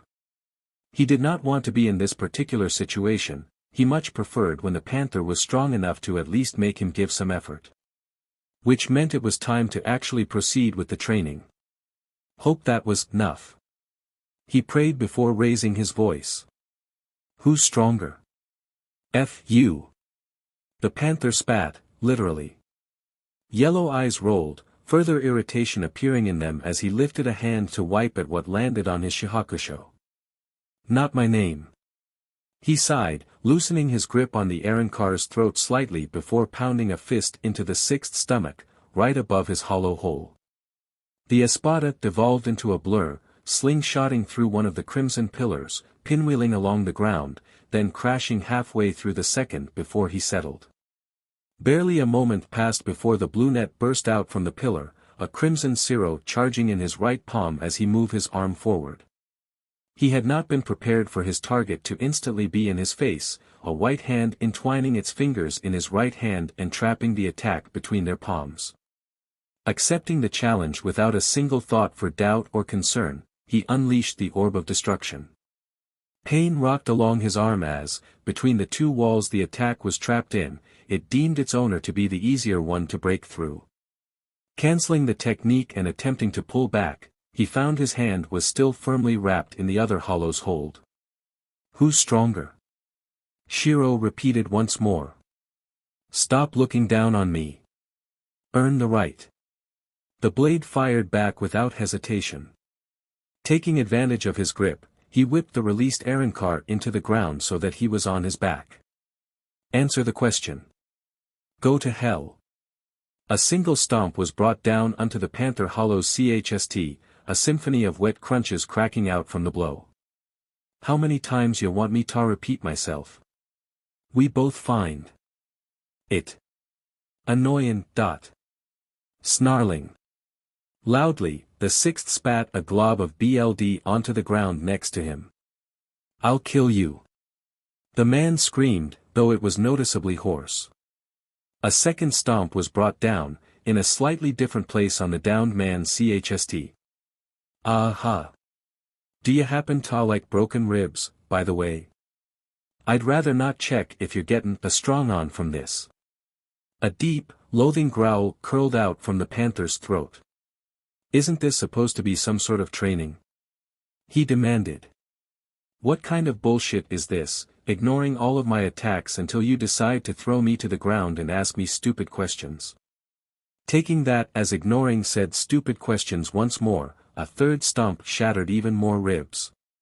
Bullshit trainin', specifically fucking, made fair ya. You're running outta unbroken ribs, just a heads up. Spitting out another mouthful of BLD, Grimjow hatefully looked up at the spirit above him, his teeth covered in his own BLD. What does shit like that have to do with dash? He was cut off by his own scream, as he had been unprepared for the blade to stomp the fourth time while he was mid-sentence. You'll find out when you answer the goddamn question. Cerulean orbs glared into yellow, for several long moments. His claws dug into the sand, dragging minuscule trenches along the ground. Fine. He shouted, before his volume nearly immediately lowered. Fine. It's you. The foot on his chst shifted only slightly, the toes lifting upwards while the heel remained firmly on his bruising body. Say it, gain, louder than a dying mouse this time. The unspoken threat was obvious. It's you. Grimjow snarled. Shiro remained in his position. One more time, for the people in the back. Gritting his teeth, the Espada tried once more. It's you. Now why the F are we doing this? It was loud enough for his still watching fractions to hear him, and it brought the Zanpakuto to lift his foot. Now who else? Who else what? The panther hissed as he slowly started climbing to his feet. Who else is stronger than you? The manifestation clarified as he crossed his arms over his chst. Why does it finally matter? Just answer the question. No. You answer mine. A single yellow eye twitched, the only indicator before a white fist crashed into the Arrancar's jaw, sending him straight back to the sand. You ain't in a position to make demands. Fucker, I am the king. Grimmjow twisted so that he was facing the other hollow, his face contorted in boiling fury. The hell you are. You mother-dash. Shiro's foot connected with his ribcage a fifth time, vacuuming all air from his lungs and causing him to vomit BLD onto the ground. You wanna call yourself a king? Stop being ignorant. Stop talking shit like there ain't nobody who can hand you your butt. I'm an espada. He had reached the point that he no longer cared for the BLD pouring out from his mouth with every word. A pale hand fisted his hair and pulled him up so that he was eye to eye with the Zanpakuto. And guess what? You're the weakest one still alive. He made sure the panther could not ignore his words. You're the bottom beach of the top dogs. And that's if we're only counting the other espada. I've never fought the other espada. You don't know. Yes, IFNG do. Each of them could beat you black and blue, and half of them won't even need to use their strongest forms to do it. We're making some progress, don't go back into denial on me now. He was thrown back onto the ground, a sandaled foot returning to holding him down by stomping onto his chst. F-. Fine. He coughed and hacked, the hatred in his eyes never wavering. I'm the weakest of NG Espada. You happy now? Great, you're admitting it. Now, if you're the weakest Espada, what does that have to mean? It means. He already knew the answer to this one. Shiro could only be referring to one thing. That I'm not the king. Why? Because the king has to be the strongest. He explained. And what have you been doing so far to become the king? Devouring every hollow in my path. Dominating every fight I found myself in. Evolving as much as I could. Getting as strong as I could become. You didn't fit the bill, so you worked at yourself as much as you could. I was determined. Nothing was going to stop me. I was going to become the king and I wasn't going to let anyone get in my way. And yet you're still not the king. So, what are you gonna do about it? Realization filled Grimmjow's eyes, as he finally understood the point the other hollow was trying to make. I'm gonna keep getting stronger. I'm going to train, and eat, and evolve, until I'm the strongest Espada, the strongest Arrancar. And then I'm gonna get strong enough. He snarled as he brought his hands up to try shifting the foot on his chst off him. To grind your face into the dirt. Yellow eyes brightened as Shiro's lips curled into a wide smile. That's the spirit. I was walking to an arcade with Kigo and Mizuiro, my hands in my pockets and a lackadaisical swing to my step. They were talking about something, a recent video game, I think, but I wasn't paying attention to it. Not because I couldn't focus, rather that my focus was elsewhere. It was becoming an idle curiosity, observing the Ryatsu signature that had been following me the past week or so. It was barely seated officer level, so I wasn't concerned about whatever their plans were. Not that it was a good thing that a Ryatsu signature I didn't recognize was stalking me, but I had already crossed out any possibility that would leave me concerned. It wasn't a Quincy signature, nor Shinigami. There were traces of hollow in it, which left me a little confused, but not as much as the distinct human tinge did. They'd been following me for a bit over a week, always maintaining a comfortable distance, for them. Often, they left when I went to sleep, probably figuring that I was unlikely to leave my house after I went to bed, then returned come morning. Outside of that, they watched me constantly, always within a 2-block radius of myself. Never closer than 1 block, of course, they didn't appear to be stupid. So far, all they've done is watch, which is why they were capturing my interest now. The signature was right next to a human one in such a way that it was clear they were talking. They were a block and a half away, I could probably listen in if I really cared to, but Shiro was working on Grimmjow today, so I was trying to be restrictive with my Ryatsu use. I was content to let myself be surprised anyway, I could do without added stress. Just as I had that thought, the human signature started running towards me, with the unique signature holding off for a moment before matching their pace. Interesting. They came within a block and... Stop. Thief. A male voice shouted. Right after, the human rushed by my right side, a young guy in a hoodie clutching a duffel bag in his arms. I barely even had to think to reach out and grab the hood he wore. He choked for a second as his feet flung out in front of him, the neck of the hoodie digging into his throat. Once his momentum stopped, his body fell to the floor, a pained grunt escaping him. I was going to leave it at that, but he quickly let go of the bag and pulled out a knife as he started to climb to his feet. Maintaining my uncaring visage, I swung out a leg and kicked him across the face. He met the ground a second time, and did not attempt to get up after that. Ichigo and Mizuiro had both stopped and turned by now, silently watching as I bent down to pick up the bag. Turning towards my stalker, I waited for a man who looked to be in his late 20s to jog up. He had slicked back black hair, and wore a black LTHR jacket with a white fur collar over a white shirt. There was a silver necklace over his shirt, a tilted cross hanging on it, and black briefs and sneakers completed the look. Brown eyes wide with genuine shock blinked as I held his bag out towards him. "Wow, I was not expecting you to be so efficient," he praised, taking the bag gratefully. "One of my friends practices her karate on me." I shrugged, going for an excuse anyone would accept.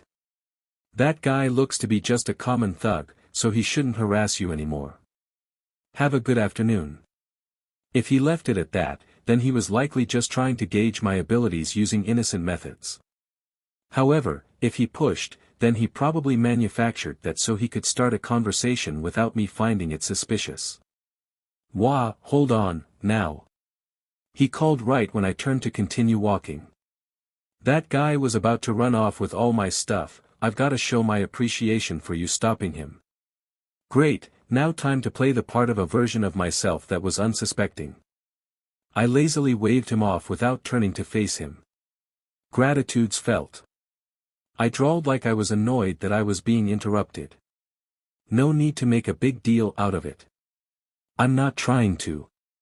Let me just treat you to a meal, that's all I'm asking. The man offered.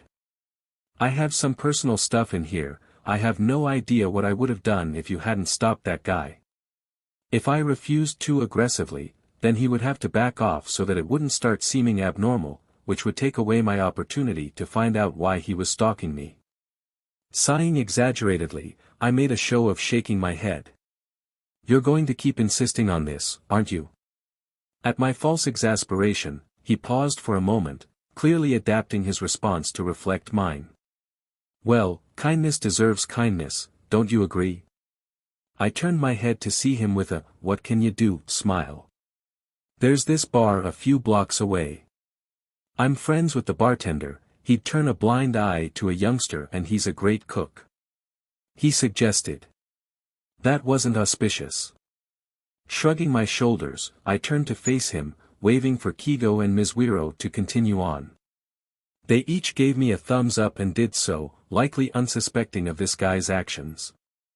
I don't think I'll have anything alcoholic, but if you're going to vouch for the guy, I might as well check it out. Name's Kurosaki Ichigo, by the way. Best to keep the act up for now, at least until I was able to figure out his goal. Nice to meet you, Kurosaki-san. The name's Kugo Jinjo. I had to consciously stop myself from tripping over my own feet. My eyes widened, and I was thankful that the man was facing forward instead of looking at me. There was no way. We had started looking out for a Jinjo a month ago, after Chad's training with Shiro. It had so far yielded no reward, then the man seeks me out.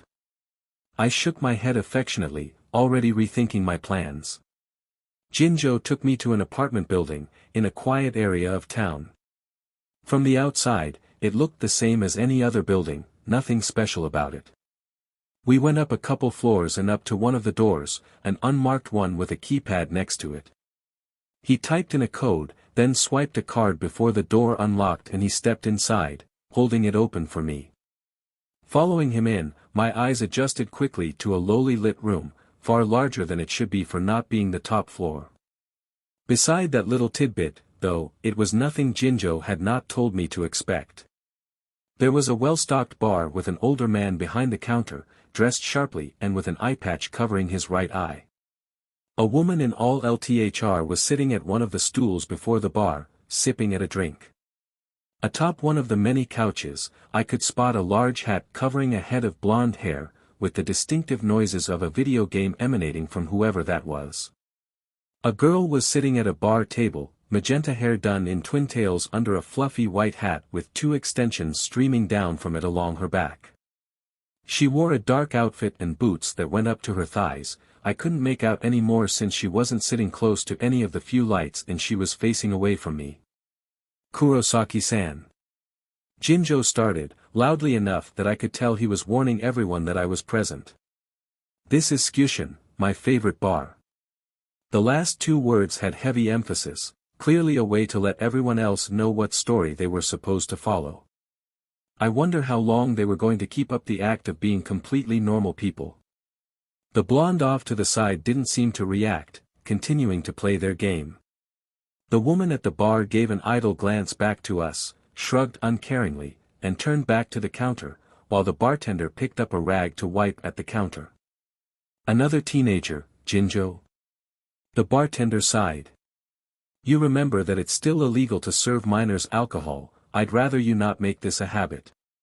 He was playing his part well. I was tempted to congratulate such an expected response. "Another?" I questioned dumbly, as though I hadn't already pegged the girl in the hat to be younger than my friends. "You bring teens to bars often?" I aimed that at the man with the slicked back hair, who tensed for natural reasons. "Okay, I get that sounds really bad, but hear me out." He immediately turned to me with his hands up placatively. "Jericho is a good guy, and I just couldn't live with myself if I saw a stray on the street and let them be. I see someone down on their luck, and I figure, Jericho will take care of them. I can bring them over and they'll learn of a place that'll keep them dry and fed." "That sounds like you just force people on a guy trying to run his business," I commented while wandering around, looking over the furniture and aiming myself towards a selection of recliners surrounding a wooden coffee table. My stalker casually kept close to me, his hands in his pockets. "How very astute of you, Kurosaki-san." Who I presumed was Jericho hummed, clearly appreciating the barb sent Jinjo's way. "Bah, you love it." The man waved off. "Most certainly, Jinjo. I always love running the risk of my bar being shut down if the wrong person were to walk in at the wrong time." "Idiot, that can't happen unless someone is invited." The girl spoke up, her voice high-pitched and haughty. "You need a card and a passcode to get in here. It's not like someone's just going to walk in." "Actually, I was meaning to ask about that," I announced as I stopped right next to the coffee table. It wasn't in the main path from the door to the bar, but it was just off to the side so that it was as close to the center as I could reasonably get. What kind of bar demands both a passcode and a keycard? Either one would put a damper on business, both is sure to kill it outright. "It's a pretty selective bar," Jinjo explained, coming up to stand at my right shoulder. "Perfect. Kyushin is real careful about who it allows to be members. Hell, there's only one member right now who isn't in, though that's because he's testing a potential new guy." My head bobbed in acknowledgement. "That's good to know," hummed out of my throat, before my right hand snapped up to palm the back of Jinjo's head and slam his skull into the coffee table. There was enough force put into it that the entire table shook, the distinct sound of cracking wood filling the air. At the same time, my left hand shot up to the back of his throat, my smaller blade manifesting in blue light in a reverse grip. I know what to expect if things go wrong. It was only after I finished speaking that the group reacted, which told me everything I needed to know about what I was dealing with. Not that I couldn't tell anyway, with Jinjo's Ryatsu being the highest out of everyone present. The man in my grip froze up, any pain from being slammed into a table ignored in favor of feeling the edge of a blade at the back of his neck. The woman at the bar stood up in a panic, the stool she had been atop of falling to the floor and kicked away. Jericho's right hand shot to his vest, and the girl shrieked in surprise as she turned in her chair. The person playing games did not shift away from what they were doing, which brought me to narrow my eyes. Ryatsu levels meant that I was bound to win a fight, but I didn't even have a general idea of what their abilities could be. If a single thing in this room changes, Jinjo's going to suddenly find himself having a lot in common with a Dullahan. I shouted. Worst case scenario, and they didn't have any personal relationships, they should understand the strategic disadvantage of losing one of your allies right as the fight started.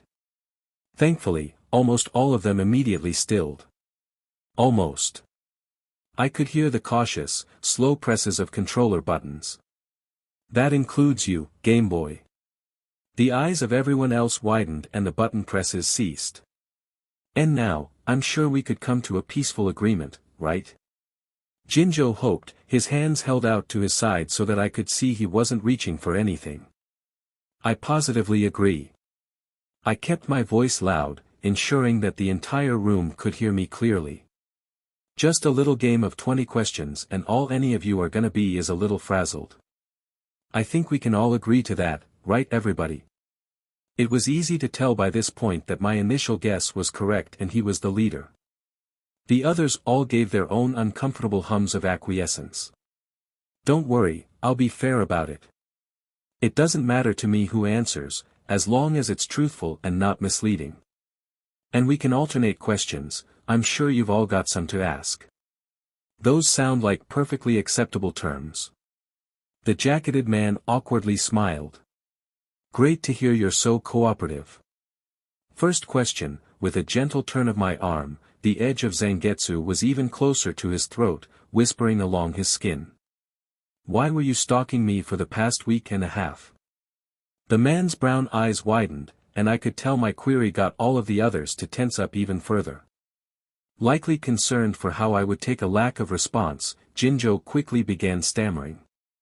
WWL, I wouldn't really call it stalking, per se BLD formed from a shallow scrape my blade made on his neck.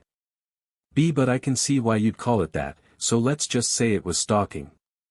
Well The longer it takes for you to answer, the more I'm going to think you're trying to trick me even if it's the truth.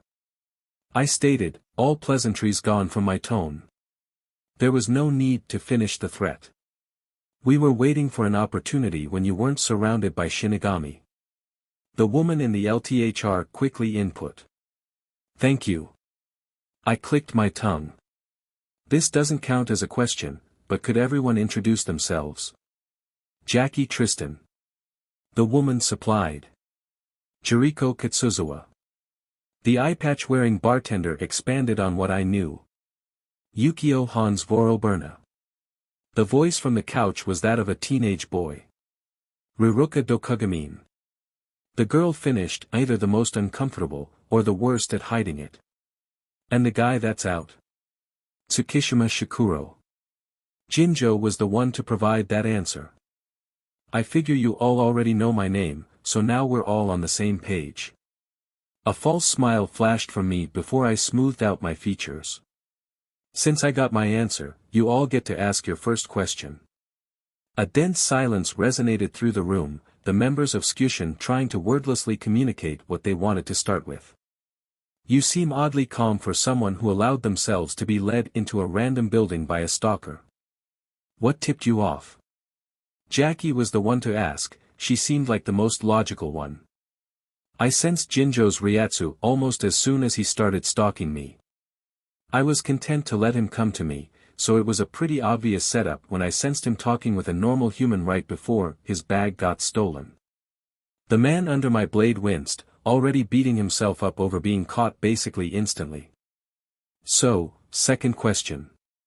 Why were you specifically waiting for when Shinigami weren't around? Well, Jinjo had no problems being the one to answer, it coincides with the reason why we were interested in you specifically. You caught our attention that one night when you and that other Shinigami chased each other around the city, yourself overflowing with hollow Ryatsu. It was just a matter of finding you after that. One of my eyebrows twitched. We both know that didn't really answer my question, but you know what? I'll accept it. Your turn. Since Jinjo brought it up, Yukio raised his voice so he could be heard clearly. What happened that night? I was protecting a noble from assassins, ended up having an error in judgment. Lost my sheet, had to have some friends of mine to calm me down before I did something I was bound to regret. If they were going to give me non-answers, I was going to give them non-answers. Third question, why do you want me so much? Once more, Jinjo took the wheel for that. You're young, and you've got a distinctive human tinge to your Ryatsu. You're alive. He concluded. I was a little worried about bringing this up so early, but it doesn't look like I'll have a choice, so I'll be out with it. Before you, I was a substitute Shinigami. It was clear that's all he was going to say for that one, but I had no issue with that this time. It was certainly surprising, but nothing I hadn't wondered about before. What are your thoughts on the Godai 13? Was the third question. Could be better. I cryptically answered. It was open enough that it could be taken in any way, and would force them to step up with their own opinions. What are yours? His eye narrowed, uncertainty in his gaze as he grit his teeth. They used me, you know. The man said instead. Had me patrol in the living world so they could save LBR, then tried to have me killed when they felt I used up my worth. They put a monitoring device on me without my knowledge, a limiter just in case I got too strong. I'm just worried they might do the same to you. There was genuine emotion in his words, in his eyes. He was speaking the truth there, most of it, at least. Trust me, they won't. I soothed gently. They might be a little worried about me, but they know I'm an ally. A frown marred his face. Every morning, they drop a stack of paperwork at your doorstep, keeping you bogged down with signing papers. You've got two Shinigami that are around you nearly all the time, almost never leaving you unsupervised. I've seen you go over to the Soul Society twice in 1 week, and you spent half your afternoons in the shop of another Shinigami. On Sunday, you went over to a warehouse that an entire group of Shinigami is hiding in and spent a few hours there. Hell, a mod soul went to school using your body while you were stuck inside your house. The man brought up, softly, like he was afraid I might react badly. I blinked. Oh, I think I see the problem. So you do see it, that's dash. Relief. Filled his features, only for him to be cut off. You think I'm still just a substitute? I finished, causing him to choke on his own spit. What? He rasped, his voice slightly hoarse from coughing. My position in the Godai 13 is War Preparation Leader. My words incited a whole new silence over the room. I'm in charge of all preparations for war throughout the Godai, that's the paperwork I get every morning. My going around to the Siriidii, to the Vizard warehouse, and to Kisuke's shop is to check in on people's training, as well as a little bit of fun on the side. At least this week, Kon went to school for me because someone convinced Kuratsuchi that whatever that psycho sheet he does to his Zanpakuto is something he has to report. And I spend so much time around Unohana and Yoruchi because they're my girlfriends. I let go of the man and stood straight, allowing Asen's blade to dissipate in blue Ryatsu. By this point, I had figured there was not going to be any problems. Jinjo remained lying upon the coffee table, a flurry of emotions passing over his features with shock being the only constant. Depending on the situation, I outrank Yamamoto, and I have it on good authority that if C-46 wanted to do something about me, the Godai would refuse to obey their orders. What the hell did you do to get such a high position? Riruka all but screamed. I didn't want to outright break them, since they were definitely all human and less accustomed to bullshit, so I decided to give them a reason they would accept with less issue than time travel. I'm strong enough to kill the Soul King, and they'd rather I be their trainer than their enemy. They all stared at me in abject horror, so I decided to keep pushing forward. Since your goal was trying to keep me from being screwed over by the Godai, I figure you'll enjoy knowing that outside of wartime, most decisions are made by Central. They're the corrupt ones who are afraid of their power being taken away from them, and I'm currently working with several of the captains to organize a coup. The horror morphed to stunned disbelief. With them clearly struggling to process the information I just dropped on them, I decided to give them some time to let it settle. So, last question, then I'll leave you all to let that sink in. I have 2 friends that are foolbringers. Would you mind if I sent them your way for training? Jinjo, still lying on the table, tilted his head to get a better look at me, allowed his body to go limp, then wordlessly held a single thumb up. Thanks so much. I'll be in contact. I called as I left through the front door. It was a Saturday morning, not too early or too late. As had become typical since my initial return to the world of the living, the weekend mornings were slow ones. Late starts, long breakfasts, and rarely more than a few things on the agenda. Right now, I was on the couch with Unohana and Yoruchi curled into my sides, Dad on the recliner, and Yuzu and Karen on the opposite side of Yoruchi as we all watched a movie together. Unohana, Yoruchi, and I were all wrapped in a blanket, while the twins shared a large bowl of popcorn. We were about halfway through the movie, about some adventurous cat realizing he was on his last life and going on a journey to wish his lives back when my phone rang. Grumbling at having to pull my arm away from wrapping around Yoruchi, I leaned forward to pick it up off the coffee table. Flipping it open, I didn't recognize the number on the screen, but shrugged and pressed answer. Hello. Yuzu snatched up the remote and paused the movie, as everyone turned to me in wait. Is this Kurosaki Ichigo? An old-sounding male voice asked. They sounded incredibly displeased. Who's asking? You are to appear before Central 46 with utmost haste. Why? You are to be tried for interfering in the business of a great noble clan, by the Tsuneyashiro clan. Makes sense. I refuse. I hummed nonchalantly. Close enough to hear the other end of the phone, my girlfriends giggled. You cannot simply refuse to appear for a trial. Especially not for a great noble clan. Make me go, then. Was my simple response. The audacity to, if you do not appear before Central 46, you will be relieved of your position. So I'll be able to get out of paperwork. Sweet. His words did not in any way inspire me to change my mind. There was silence for a time, as who I presumed was a noble race to come up with a threat he could use to get me to go. This is a serious offense, Kurosaki Ichigo. If you fail to appear, we will issue an order for your arrest. Okay. I accepted, absolutely unconcerned. I'm gonna keep enjoying my Saturday, don't waste your time calling me again. Was what I finished with before I hung up, shutting the phone and turning it off. You can play it, Yuzu. Okay, Oniya-chan. Before she got the chance, however, Dad voiced a question. What was that? Great noble clan said that I refused to let them use me. I waved off, trying to have me punished by C-46. That's a really big deal, Ichigo. He spoke carefully.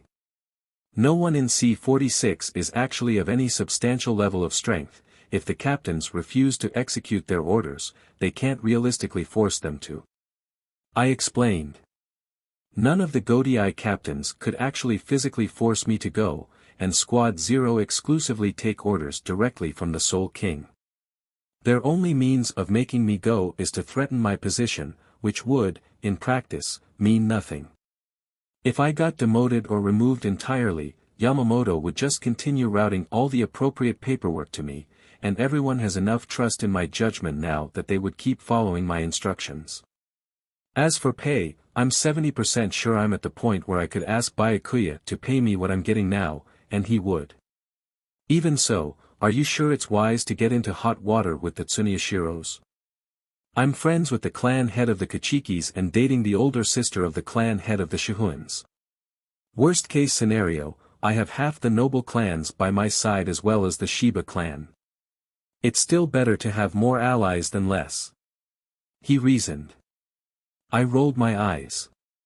Don whatever the F, just wanted to milk me for information so that he could make money telling people about the future, and his wife wanted to get into a relationship with me so that she could take advantage of my fame.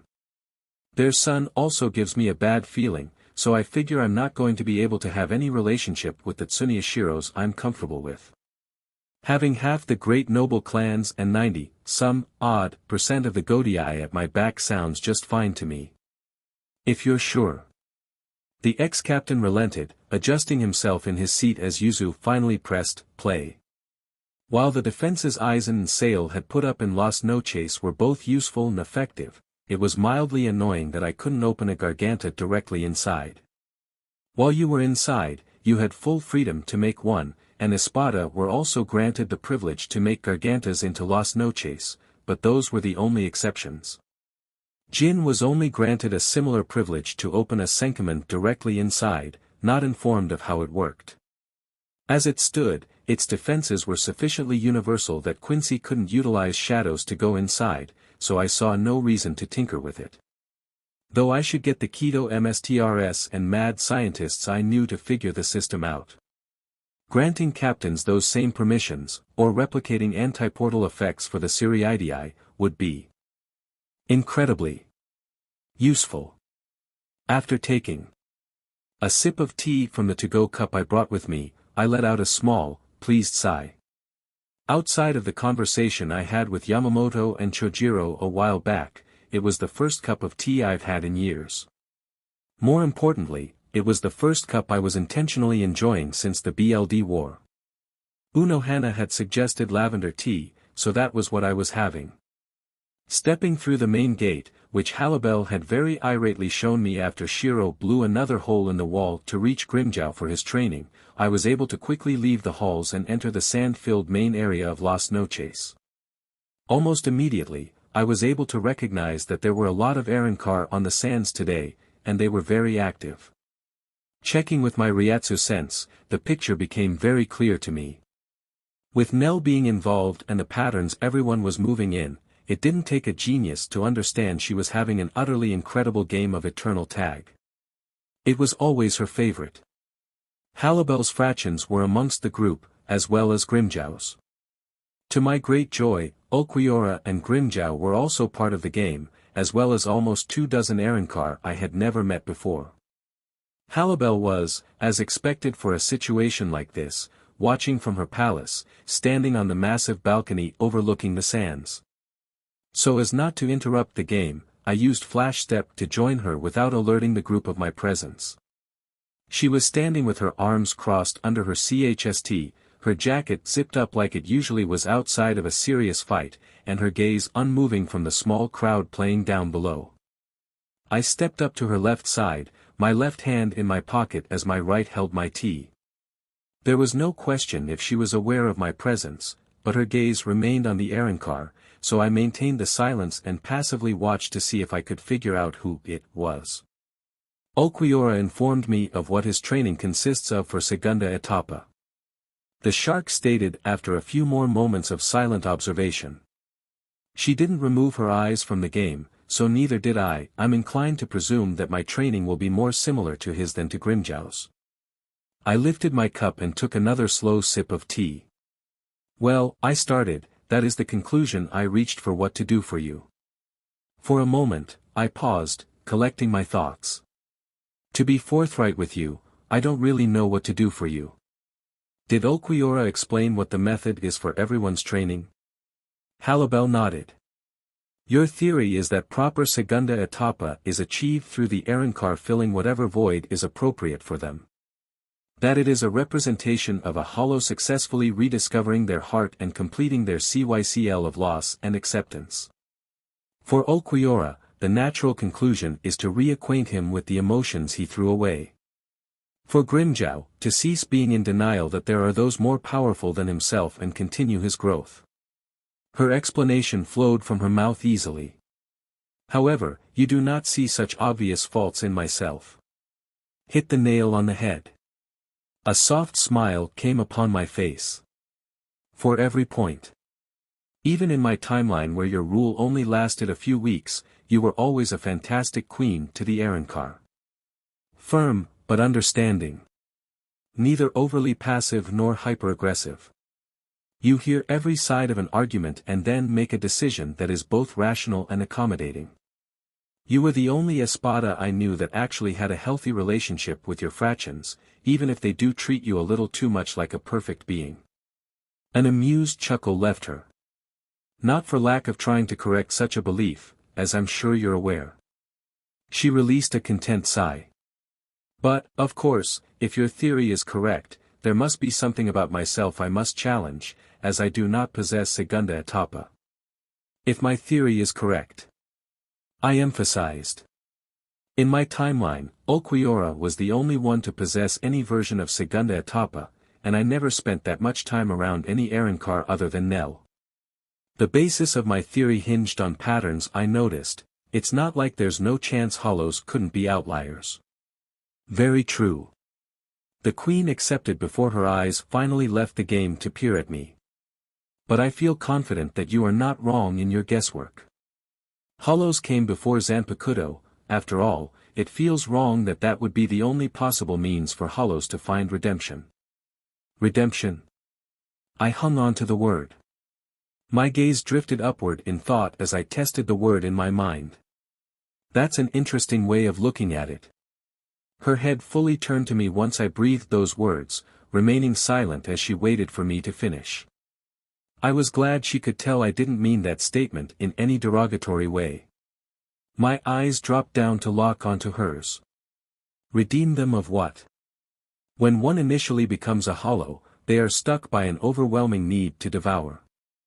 An exceeding few could even be called sentient until they become a huge hollow, and even then, I would say the majority would not be called that unless they were to become ajuchas. I would not disagree with those who say hollows are undeserving of blame until they reach that state, as most are well and truly mindless until then. You would not judge an animal for doing what it felt necessary to survive. I nodded in agreement with her words, taking another sip of my tea.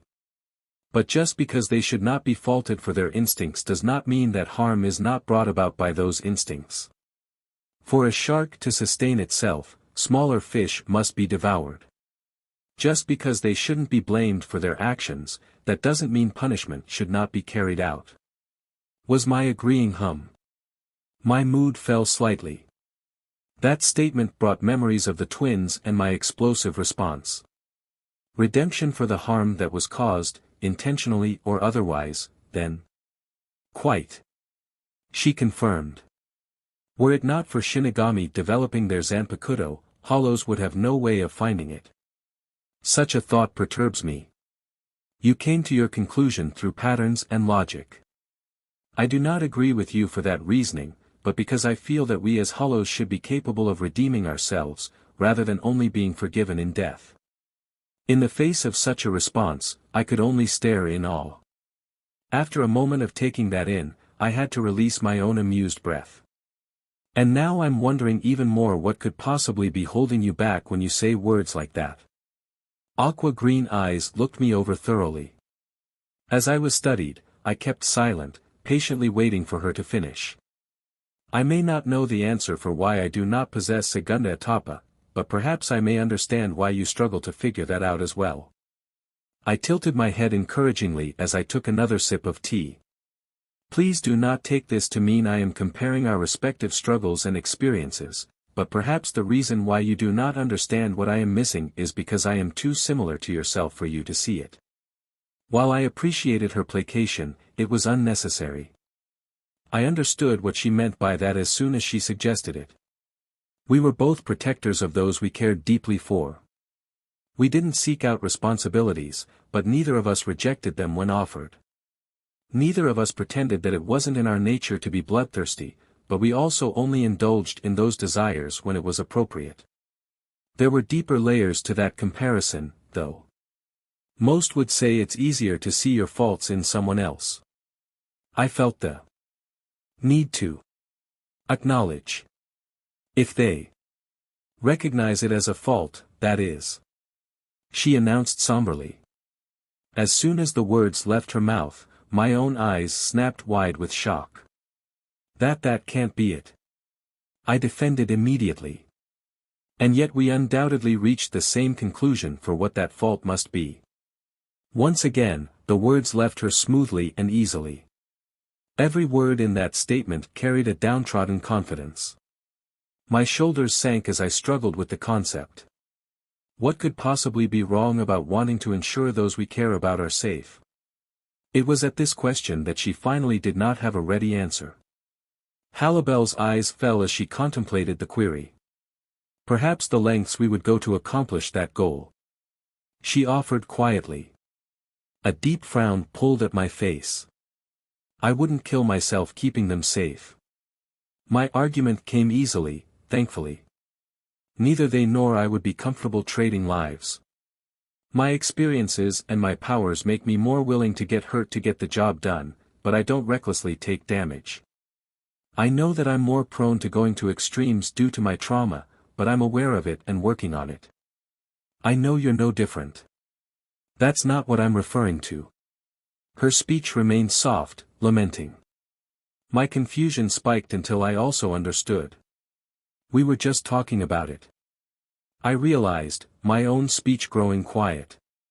Understandable harm is still harm. How many lives would we take in recompense for our loved ones being hurt? Being killed? She spoke into the air. How much would we justify in the name of retaliation? A cold feeling formed in my gut, as I already knew the answer. She did too, as evidenced by her eyes falling onto me once more. How much of ourselves would we strip away for the sake of revenge?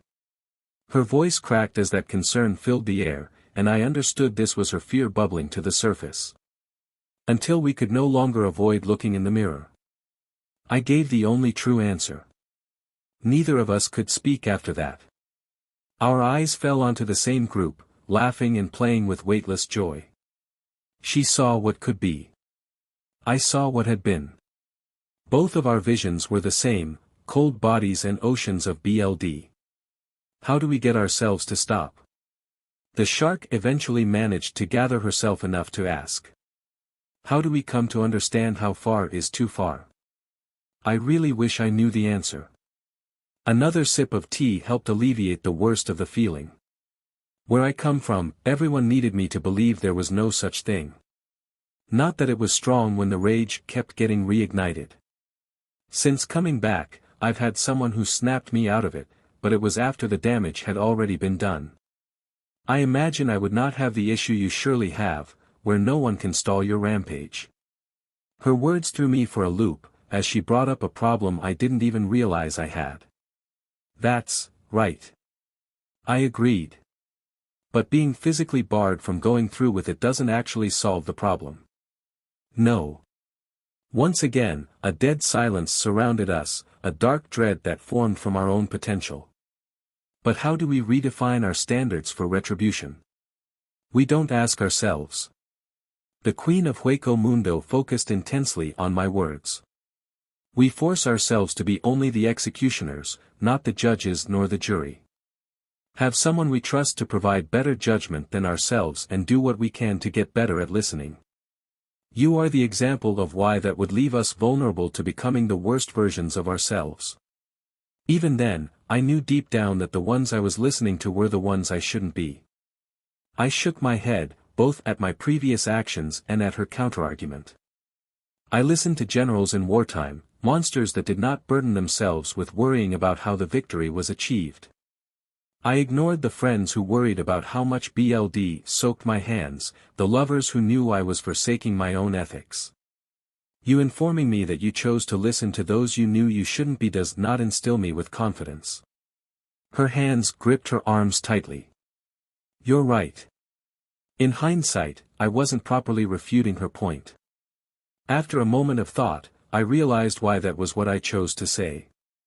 That's because I wasn't saying it to reassure you. As you said, I'm the example. I've already gone too far in my retribution. I've already reached a point where I could no longer recognize myself. Use me to keep yourself in check. Practice imagining my response when you're vengeful, and don't let yourself do what I would. Aqua green eyes once more locked onto mine. That is a start for myself, but what about you? I was grateful for her concern. I don't have to imagine my friends and lovers telling me when I'm going too far. They're already watching out for me. You said they only snapped you out after the fact. She pointed out. That was the first time the Godii had seen me react like that. They know what to look out for now. And my girlfriends have already proven that they've got a sharp eye for when I'm not myself. Her intense stare continued for several more moments before her gaze softened. I see. She hummed before uncrossing her arms and holding out her left hand. If you do not mind, I'd like to practice for myself by being another who seeks to keep you from crossing lines you should not. My grateful smile widened and I pulled my hand from my pocket to shake hers. As long as you don't mind if I become the first to do the same for you. A pleased gleam manifested in her eyes. I could not ask for a better guardian on that front. Oh, make, forever lingering. It was quiet in the Kurosaki household, a sure surprise for anyone familiar with the family who resided within. But if one were to take a closer look inside, they would find a simple explanation for such a thing. Ichigo was asleep on the couch. It was a school day, yet another where the time traveler had deemed the workload from the Godii to be large enough to necessitate Khan taking his place in class. Comparatively speaking, it wasn't that often that such a thing occurred. Only 2 or 3 times a month did it reach that extent. It had become an expectation amongst his human friends that he would have the mod soul take his place at the beginning and end of each month, as that was when the greatest influx of reports came in for him to review. Usually, the third instance would come from when he started the training of another already powerful individual, which would necessitate that said individual would have to add their progression to Ichigo's list. Isshin was working the clinic, as per usual, when Ichigo informed him that the hybrid was taking a break from paperwork and would be resting on the couch. When the older Shinigami entered the living room for his lunch, he discovered his son had seemingly forgotten to set an alarm to wake himself. Rather than wake him, Isshin simply texted his other 2 children so that they would not accidentally disturb their older brother when they came home from school. After a moment of recollection, he also sent a similar message to his son's girlfriends, as Unohana was joining her squad to study modern medicine and Yoruchi was practicing shunko with Soifon. The twins had entered the house first, opening and closing the door as silently as they could. Maintaining the quiet, they went to the kitchen table to work on their homework. Almost an hour later, Yoruchi and Unohana arrived in a similarly careful fashion. Once everyone who lived in the abode was present, the 2 older women volunteered to cook dinner for the family, with Yuzu joining them to learn about whatever recipes the Soul Society had. It did not take them long to cook, and when they felt they would be finished soon, they had motioned for Karen to finally wake Ichigo. That, unfortunately, was where it went wrong. Due to it being so long since the last time it occurred, Yoruchi and Unohana had forgotten that there was an important detail about Ichigo his siblings were unaware of. That being, he responded horribly to being startled. Thinking nothing of it, Karen reached over the back of the couch and grabbed his shoulder to shake him awake. The instant she touched him, his body moved, one hand coming up to tightly enclose around her throat while the other locked her outstretched wrist in an iron grip. With a sharp twist, her feet lifted off the ground as he pulled her over the couch, slamming her back into the carpet next to the couch while he slid to sit atop her stomach. His left hand, the one holding her wrist, pulled back, coming dangerously close to ripping her arm out of the socket. At the same time, his right only applied more pressure as his weight pressed down upon her. It happened so quickly and suddenly that she hadn't even been able to react, especially as she was caught right after an exhale. Ichigo! Yoruchi screamed, having witnessed the tomboy get ripped off her feet with blind aggression. His eyes cleared instantly, widening just as immediately with absolute horror as he registered who he attacked. Both of his hands flung open and whipped back, Karen gasping for breath as soon as her throat was released. White marks lingered on her neck, fading concerningly slowly for being held for such a short amount of time.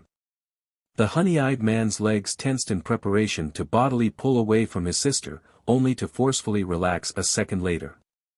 He closed his eyes and drew in a shaking breath, then held it for 3 seconds.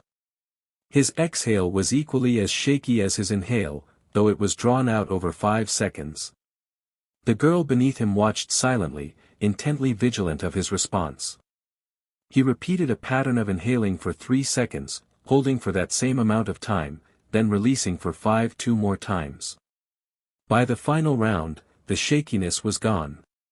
He opened his eyes, wariness in abundance within them, and looked down at Karen. "I'm sorry for doing that," he stated slowly. "I don't know how we forgot to tell you, but you should refrain from startling me. Mostly because of the BLD war, my first instinct if I'm caught off guard is to assume it's an enemy and attack. I don't need to explain to you that I don't mean to harm you. I know." She nodded, a pleased note in her voice. "I'm happy you're not blaming yourself for something out of your control. Don't have to smack any sense into you." At that, he stood up, holding his hand out to pull her up, which she accepted. "Is that something that's going to fade over time, like your eating habits?" He winced, not missing his girlfriends making similarly sour faces from the kitchen. "I don't think so. Parts of what I'm dealing with aren't things that go away or get easier to deal with. Some is just stuff we all have to manage together." Her face fell slightly at his words before she shook the negative thoughts away. "All right." She stood slightly straighter and pointedly ignored the red marks still fading around her neck. "For the future, how should we wake you up?" He smiled. "Unless I'm already cuddling you or something like that, don't touch me or make spontaneous loud noises. Unexpected contact or sharp noises are the triggers. I'd say staying just out of arm's reach and telling me to wake up at a normal volume should be fine." She nodded seriously, making careful note of the suggestions in her mind. "Okay. So we don't have a repeat of what just happened, what else? How about he tells you whatever he is comfortable with saying at the kitchen table?" Unohana called from the kitchen. The two siblings exchanged a glance before giggling, realizing that they were holding up dinner. "I'll go wash my hands and grab Dad, then we'll let you know what we've figured out so far," he announced as he began towards the clinic. She blinked as a thought fluttered through her head. "Man, it's really lucky of him that he hasn't done any of his surprise attacks since you came back." Her utterance having reached his ears, Ichigo burst into laughter. Leaving the Mukin after a spar with Yamamoto was always a unique experience. Everything seemed crisp, like standing on a mountaintop. Almost chilly despite that I knew it was June and could see people around me sweating or complaining about the weather.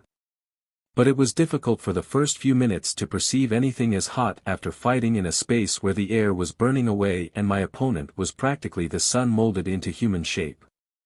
As usual, Unohana and Yoruchi had been waiting outside for us to finish. After nearly a year of sparring almost every week in Bankai, Yamamoto was back in top form, though we continued the practice at his request. I knew why, and it was a bit on the unfortunate side.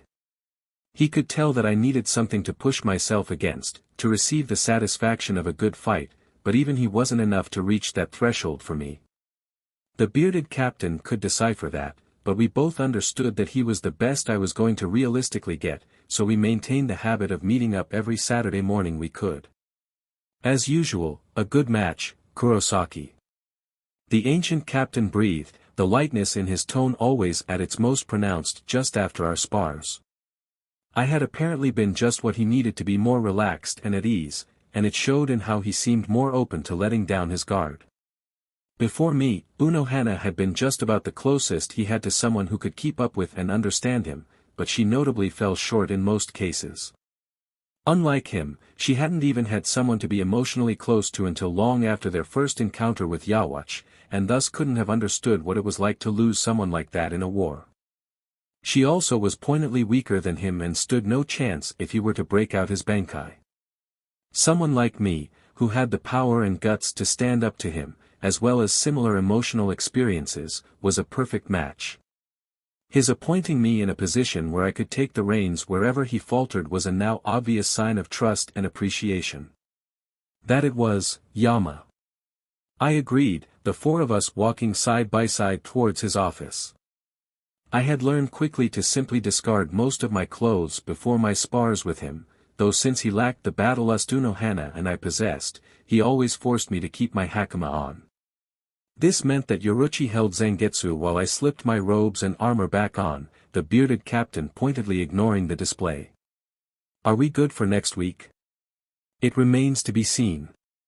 He grunted, irritation manifesting in his voice as he chose to fire a glare at me from the corner of his eye. In lieu of your rejecting Central 40SXS summons, they have chosen to focus their attention on me. A smirk came upon my face at his words. I keep telling you, it's easier to just say no. The worst they'll do is fire you, which won't make a difference since everyone will still listen to you. Stop tempting me, you brat, I'm running out of reasons to not listen. He grinned back. The two of us shared a laugh. What is your plan, in any case? I know you well enough to understand there is motive behind such blatant disregard. With my clothes in place, I took Zangetsu back from Yoruichi. Ichigo has made it clear behind closed doors that he seeks to dethrone Central 46 in its entirety. Unohana hummed, watchful that we remained alone in the hallway. He was initially prepared to take on the task by his lonesome, but when Asen informed him that Kuchiki Taicho was similarly willing to partake in a mutiny, he reconsidered his strategy. He's been keeping tabs on the great noble clans in his spare time. The ex-captain picked up. And he's been checking on the captains he knows are more likely to either be neutral or for C46. Honestly, our biggest concern was Kairaku Taicho and Yucatec Taicho. Doing what Aizen did and just killing C46 isn't a long-term solution, there's going to be demands for order, so we're trying to make sure that when we show our hand, we have as many people on our side as we can. My pupils were your biggest concern. I take it, then, that they are no longer likely to pose an issue for your goal. Asen makes sure to talk with them often. I nodded. The knowledge that I've got the Kuchikis and the Shihuin on my side is what got them to agree. Are the Shihuin truly on your side? Your girlfriend was removed from her clan when she was exiled, and though her ban has been lifted, her family has not rescinded their excommunication. My younger brother no doubt became clan head after I was removed. The Werkat announced, not an ounce of concern or hurt in her voice. Yashiro always followed me around like a lost puppy, he'd be willing to do anything for me, and that's if we don't take into account that the Shihuin have merely been quiet about our distaste for C46. The Shiba were the only ones vocal about their disapproval, and we all know where that got them. If your brother is the clan head, why has he not permitted your return to the clan? The fire user questioned, suspicion dusting his words. The Shihuin have always taken great care to fade into the background in the noble scene. We do what we can to avoid as much heat as possible. They removed me when I was exiled so there wouldn't be any talk about supporting traitors, and they're most likely not welcoming me back now because I'm publicly dating someone causing problems for the Tsuneyashiros. I see. And do you have a plan for the Tsuneyashiros? He directed that question at me. The clan head and his wife aren't problems. They're just loud and whiny. I stated. Most of my concern is on one of their sons, Tokunada. He sets my instincts on edge. I've been meaning to talk with Kairaku about it but I keep getting distracted. That's not much of a plan. If they end up becoming a problem before the BLD war, I'll deal with them. Otherwise, they can be on the back burner until Yhwach is permanently in the ground. Yamamoto sighed one more time. Well, you are keeping an eye on them, and we all would rather your focus be on preparing for the Quincy, so I cannot argue with such a decision. He relented. But please do something about them, I'm getting tired of repeating to Central 46 that I cannot force you to do anything you do not wish to. My lovers and I laughed at his misery. Upon entering Las Noches once more, and discovering that Nell was once more playing eternal tag with a pretty sizable group of Arankar, I couldn't help but wonder if she did anything else. The day Shiro trained Grimjow was the only one I was aware of where she hadn't been playing. Thinking on it now, I started to wonder what Arrancar actually could do to pass the time. Outside of the library I already knew most of them didn't bother with. It had never been a concern of mine, as the few Arrancar that lived in my time usually remained close to me. But since nearly all of them were alive and well, I couldn't help the idle curiosity. I understand that it was my fault for jumping at the bit when you asked us if we wanted to accompany you for this training session, Unohana hummed by my side, but you haven't informed me of who we're to be training today. As much as it would have been nice to have Yoruchi join us, she had declined in favor of letting me know that she was going to join Orihime and chat again. I had tasked the work-cat, to her resounding agreement, with keeping a close eye on their training with Tsukushin. Whatever his reasoning had been, Jinjo was a suspicious person, and I didn't want to risk of something untoward happening. So Yoruchi would join them, under the guise of being Orihime's pet, and stay at the ready in case one of the Foolbringers tried something. So far, they hadn't, but we weren't going to let down our guard just yet. It's Nell's turn. I chuckled, still finding it amusing how quickly Unohana had said yes to my offer. After thinking it over for a bit, I realized her training is something that doesn't necessarily have to be done by me, so long as the person doing it is properly informed of what they're doing. Think of this like a test run for the future, to see how well I can get someone else to perform specialized training.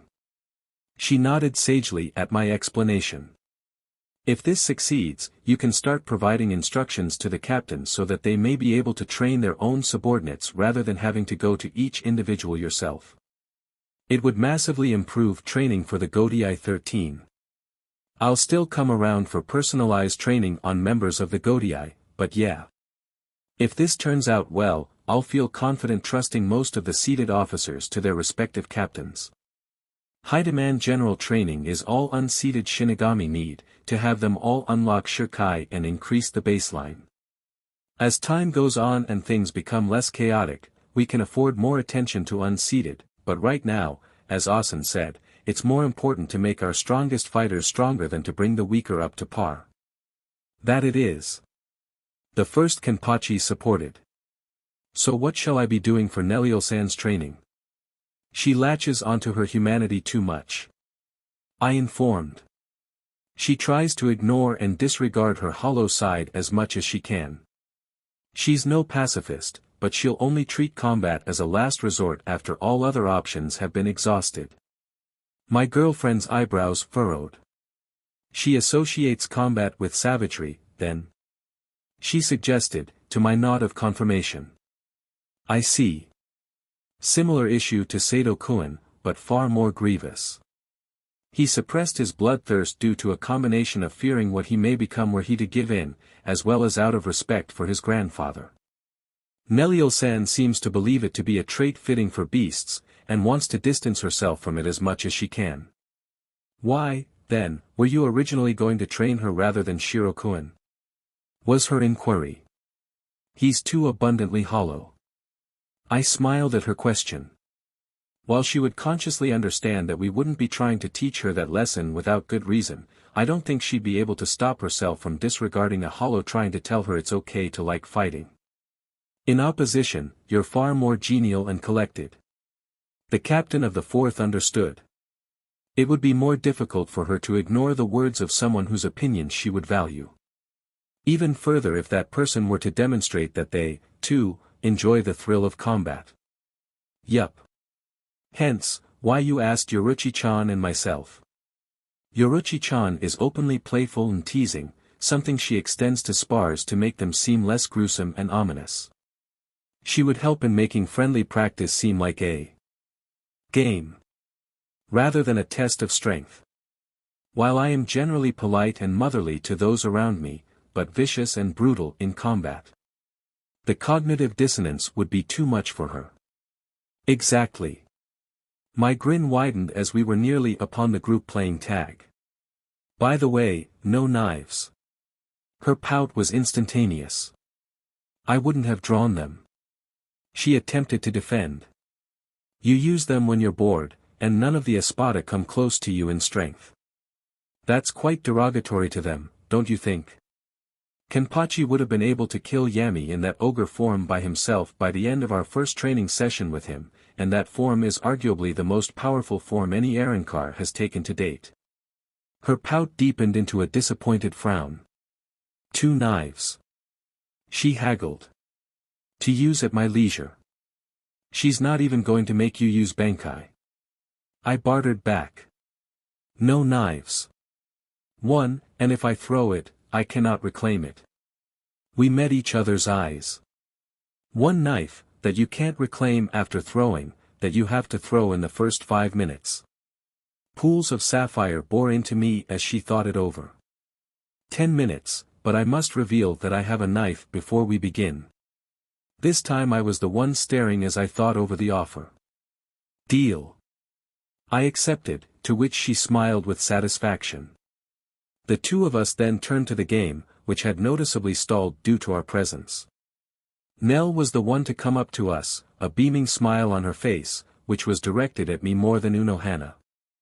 I was almost caught off guard witnessing the former Espada's outfit, though that was mostly due to not having noticed when she got a proper set of clothes.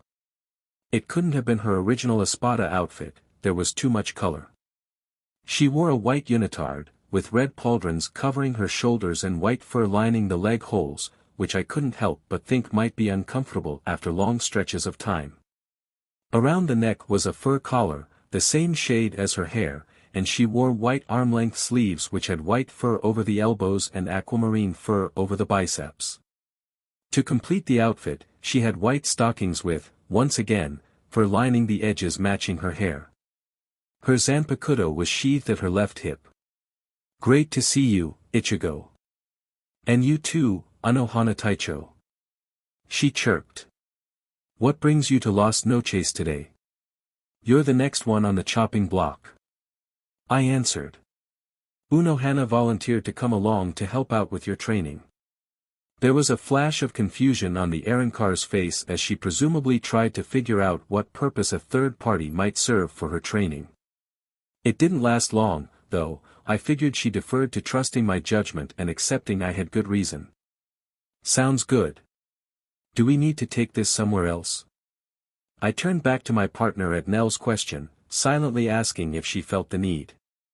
The captain glanced around the area, which was largely empty as the participants of the game were a ways away. This should be a sufficient area.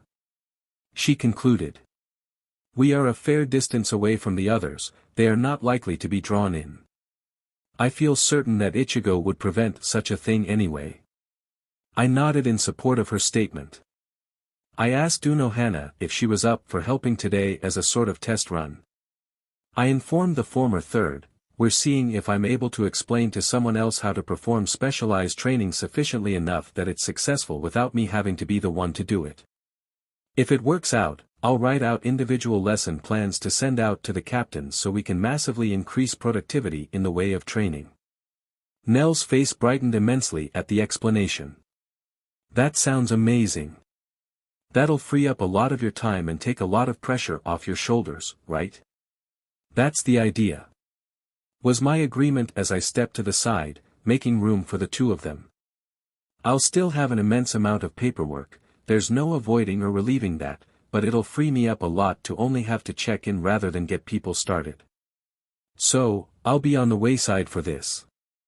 I've already told Unohana what the objective is, I'm gonna leave it up to her to handle this. Hopefully, I won't need to provide input, but I'll be paying close attention so I can if I feel I have to. After my explanation finished, the two women turned to each other. Okay, then. The Espada was the first to speak. What are we doing? You understand what we are trying to achieve, correct? The ancient captain wanted to confirm. The main objective for the Espada is for them to unlock Segunda Etapa. The aquamarine-haired woman nodded. I've discussed it with Halibel-san and Ulquiorra-san. We're operating under the belief that working on the self is the method to achieving it. Ulquiorra-san's goal is to be comfortable with his emotions, and Halibel-san's to be more conscious of her retaliatory rage. Grimjow-san's, I believe, was to acknowledge that he wasn't the most powerful of the Arrancar and get him to work on his own to change that. Based on Halibel-san's training, Nell winced at this. I'm going to take a guess and figure mine is something along the lines of being too forgiving of my enemies. Something that's an issue because I don't think it's an issue. You aren't wrong in concluding the nature of your training. Unohana smiled sweetly. Similar to Halibel-san, you are to work on rectifying a skewed belief, but it is not your being too merciful. One could liken that to a symptom of a greater disease. Based on what I have been told of you, I believe my next words will be greatly disappointing. Your training will be far closer in practice to Grimmjow-san's than Halibel-san's. A frown quickly marred the former Espada's face, but she remained silent, even as the medic drew her sword. I am obligated to inform you that Ichigo and I agreed that I could use one of my knives during this spar. Out of kindness, I will further state that, per our agreement, once I throw said knife, I am not allowed to reclaim it. The frown was blinked away by a baffled stare. One of. Nell made the mistake of speaking as her first action in the spar, not that I could blame her. She was not aware of what Unohana classified an informed start to be. The Arrancar panic dodged back out of the way of the first Kenpachi's opening strike, then scrambled to stay out of the range of the next three. She bolted to the side and rolled into a stand, drawing Gamuza just fast enough to block another horizontal slash. A startled shriek left Nell as she threw herself back, Unohana's left hand having snapped out with the intent to stab with her allowed knife. Why are you using knives? The founding captain shook her head, tooting as she rushed back into the fight. That's not the question you should be focusing on.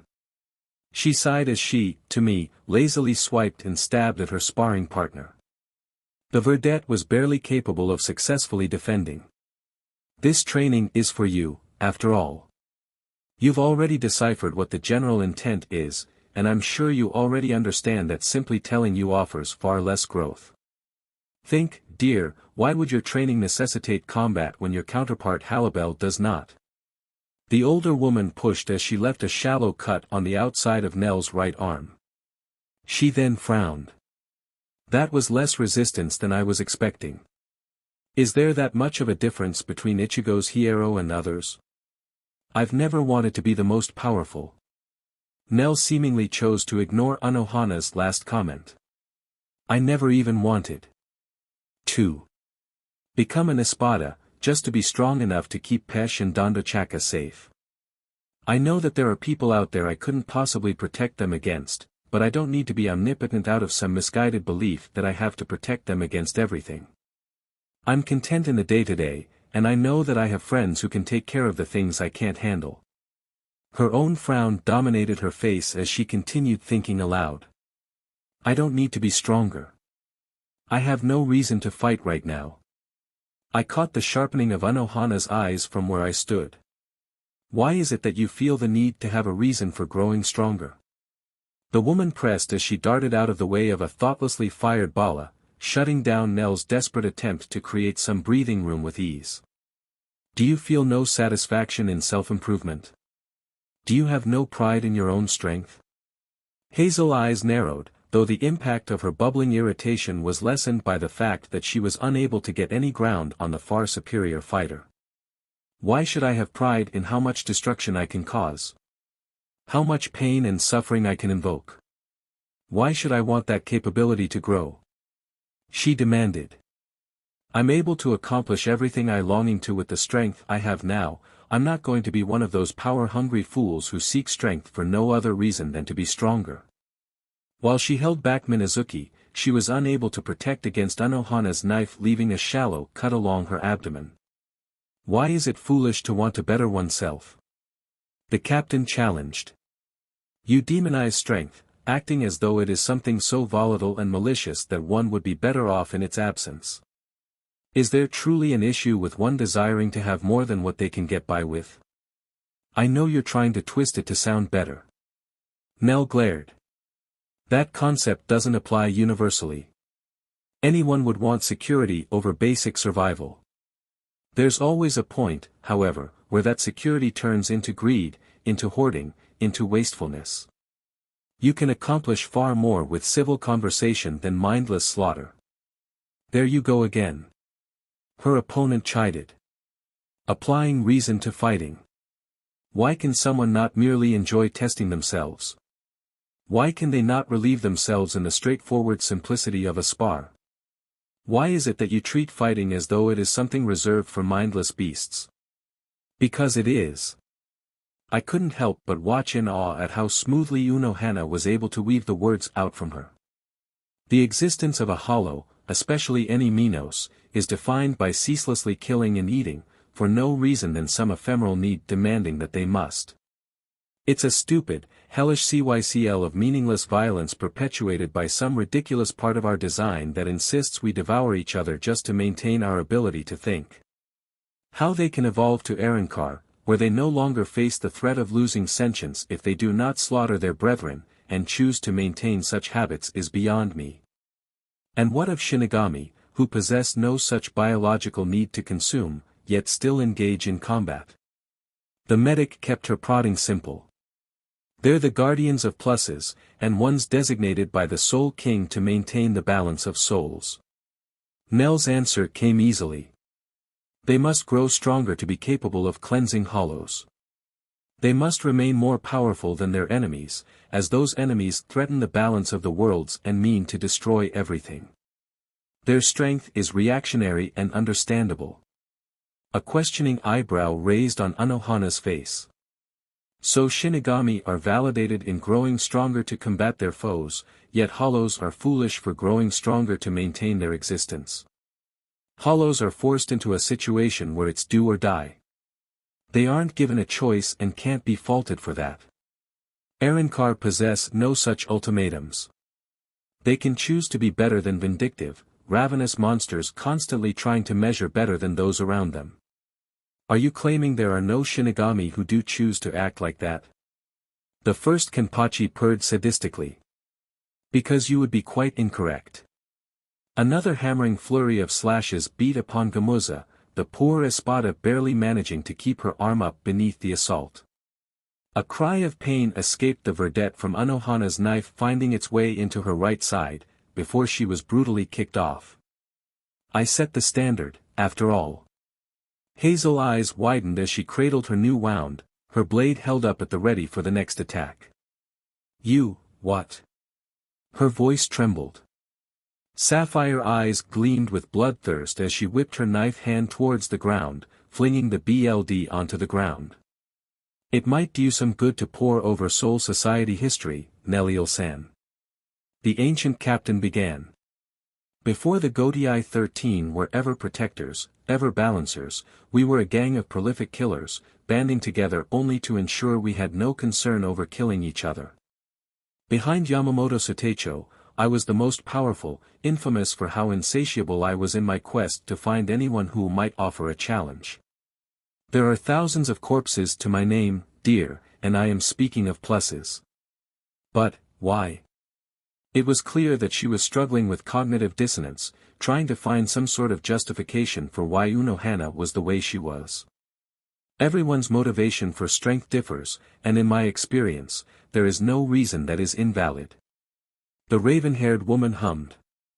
Ichigo desires to not just protect those he cares for but to embrace the wondrous simplicity of a straightforward goal. I find the experience of throwing everything you have against a worthy opponent to be euphoric, and only later did I begin appreciating the company I kept. I imagine Grimjow-san longs to grasp that lauded crown of king, for it is such a universal goal none succeed in achieving, to define his meaning in accomplishing something none believe truly possible. There is nothing wrong with strength, or desiring it.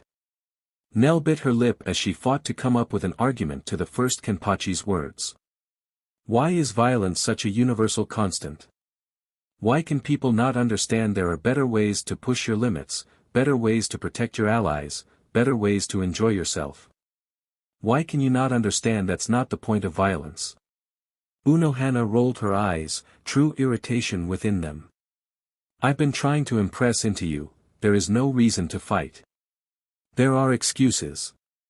You've convinced yourself that fighting is some deplorable act, dehumanizing to everyone who takes part. You're trotting about, proclaiming that it is the morally objectionable path to abstain from fighting and be civil in any and all matters. To me, at least, it couldn't be more obvious that you're disgusted with yourself for wanting to fight. The former third straightened, her eyes wide and shoulders tense. If it's in one's nature to fight, there's nothing that can be done. Moral integrity can be thrown around all they like, someone that desires to fight is going to find an excuse. Biological instincts are not personal desires. Nell argued. Ignore it enough, and you'll come to understand who you are, not what you are. Yes. The captain of the fourth drawled, a deadpan expression on her face. That is why you spend so much time playing that eternal tag. Because you possess no personal longing to feel your muscles strain with effort, you find no glee in taking part in a chase, and you find no excitement in a contest of domination. Just as, right now, you feel only the pain of the nicks and scratches I've given you, and nothing else. Those are lingering instincts from my time as a hollow, not indicators of any current longing to fight. Her argument was getting weaker.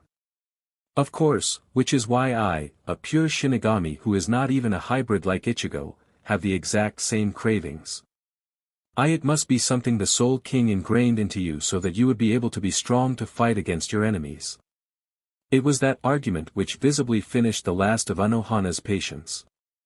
Have you somehow forgotten the existence of hell? She protested. A dimension of punishment even pluses can find themselves sent to. Are you proclaiming that humans possess a biological longing for combat? Some of the people you would find the most respectable enjoy combat. Your lauded Halibel-san enjoys pushing herself in spars. Kyoraku Taicho and Yukitake Taicho leave their monthly spars with me positively glowing. Ichigo's been frustrated since coming here over lacking a satisfactory fight. You're disgracing no one by acknowledging what is a part of who you are, Nelio-san. If anything, you're being insulting by doing the opposite. Silence filled the space between them as the vedette stared at her trainer. After a long moment, the Arrancar released a heavy breath. Fine. She spat, her head down. If you think you can show me how to find enjoyment in fighting, then do it. Was her challenge, before she held up her blade horizontally, her left hand bracing against the back of the blade as her Ryatsu emanated from her. I won't make it easy on you, though. Declare, Gamuza. Her Ryatsu erupted as a tornado of wind obscured her form. I took to watching Anohana's reaction, pride and satisfaction filling me at how well today has so far gone. Expectedly, there was not an ounce of excitement to be found in the medic's expression. I was certain that was her having found Nell's performance so subpar that she was not expecting anything extravagant in her resurrection. To my amusement, I did catch the quirk of her eyebrow at seeing Nell's centaur form be revealed. Watch yourself, Anohana Taicho. A single misstep might dash. Her warning was cut off by a startled yelp, the vedette lurching to the side to miss the knife which had been flung at her face. I was worried that spontaneously gaining 2 more legs might take a moment of adjustment. The raven-haired woman mused. Fascinating how hollows work. Ichigo, get in here, would you? Witnessing the aftermath of your spar with Yamamoto Sateicho and then barely getting a warm-up from Nelio-san is getting me pent up. I laughed, both at her words and Nell's twitching response, and drew Zangetsu, wordlessly releasing Shirkai. Our agreement still applies, you know. I prevented. Technically, your fight with Nell hasn't ended. Damn it. My girlfriend hissed, returning the knife she had stealthily unsheathed back to its pocket. There was a tense silence in the Urahara Shoten, Kisuke and I sitting across from each other. The table we sat at was covered in maps, once more dressed in diagrams of where the Wandenrake forces would appear and how they would move. The blonde had discovered a deep sympathy for my stress, encountering the exact same issue I had been. Acting in any way the Quincy didn't expect would have them SWCH to a backup plan, and they had far too many of those for us to reliably predict which they would defer to. However, acting in the ways they were expecting us to was guaranteed to end in our loss. Hueco Mundo was taken long in advance to the opening assault on the Siriidii, meaning that for the predicted opening assault to occur, we would have to intentionally let the Arrancar get slaughtered. There was no way to fake the Arrancar being taken down, because Halibel is supposed to be captured and we didn't have the means to create a body double that could withstand the torture they put her through. What's more, Yhwach's plan depended on knowing I was stalled out by Sternritter J. As in, they didn't start until he received confirmation that I was in Hueco Mundo. Which seriously interfered with where I needed to be and what I needed to do for us to have any chance at success. When I told him my idea, Kisuke had enthusiastically agreed, supporting the idea 150%. Which meant we both were frustrated by how much of an impossible situation we were in. Like me, Kisuke had also found it near impossible to rig fights to result in seemingly accidental success, because too profound success was suspicious, while too little meant casualties. And, to our great frustration, those two Venn diagrams overlapped. The Wandenrake had meticulously planned a landslide victory, which meant anything but was cause for concern. There was a way for that dilemma to be resolved, but neither of us could figure out how to manufacture that circumstance. Our win condition hinged on Yhwach not activating the Almighty, and there were far too many things that would incite such a masterful tactician to use future sight. The objective of the opening assault is to annihilate us just enough before returning that we're forced to demand the aid of Squad Zero, which opens the possibility of the barriers between us and the Royal Palace to be broken through rather than bypassed through the Shiba launchpad. Kisuke muttered to himself, one of the ways he was able to sort his thoughts. They don't have the means to successfully go through the barriers and reach the palace on their own, so they have to put us in a situation where we're the ones that break them and they take advantage of the vulnerability. Would they be pacified with merely downing us rather than decimating our forces? I shook my head, recognizing when he was asking a question. They know our supposed levels of strength and planned accordingly. He hasn't told anyone, but he plans for a select few Sternritter to lose to create false hope in the Godii, so that they're further crushed when Yama gets taken out. Everyone else is supposed to have complete success. That's one of the reasons he attacked so quickly after one of his soldiers stupidly proposed that they would return in a week. He needed to ensure Kuratsuchi didn't have enough time to tell everyone about the Bankai stealing tech, because he knew that they would intentionally sacrifice a few Bankai to try figuring it out themselves. I rubbed at the bridge of my nose to try to relieve the forming headache. And he predicted that we would only come up with a solution to Bankai stealing during the second assault so that we would be secure in the belief that would turn things into our favor, wherein his Sternritter were to activate their Volstandig and further crush our morale. The scientist mimicked my motion. This means that I can neither prepare those with Bankai with the holification pills nor send them out during the opening assault, as that would dramatically go against their expectations and guarantee one of the hundreds of backup plans we don't have the time to appropriately counterplan for. He hissed to vent out some of his stress. This is so painstakingly planned that any deviation is sufficient to cause suspicion, and any suspicion is cause to SWCH to something we cannot realistically be prepared for. There's one hole. I caught as I stared at the map of the Siriidii. I felt a storm grey eye lock onto me, not needing to verbally encourage me to continue. My left pointer finger slapped onto the paper. The real Yhwach and balance. Stay by Squad 1 the entire assault. Outside of finishing off Yamamoto after his fight with one of the yourselves and being ready for me, they don't do anything. The shopkeeper snapped his gaze to what I noticed, no doubt countless suggestions flowing through his head as to why. Because both of us knew that, for something this intensively planned, something like this could not be without intention. What if they aren't staying by Squad 1? He breathed. I tilted my head. Beneath Squad 1 is the Mukin. As far as I know, he never entered Mukin. You stated he predicted that you would be held off by Sternritter J longer than you were. He didn't think that you hacking away at his jail would inadvertently awaken your Quincy powers, inciting your release. He sat up, clarity appearing in his eyes. It was a minor change, but one there was no issue to accommodate. What if he arranged to appear before a prisoner in Mukin while the Godii 13 was preoccupied with his forces, only for his intended target to never become a prisoner? My own mind worked to resolve what he was leading to, only confusion filtering through my mind as I attempted to figure it out.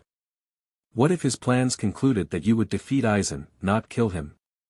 He announced to me. My eyes widened. Aizen was functionally immortal due to the Hogyoku.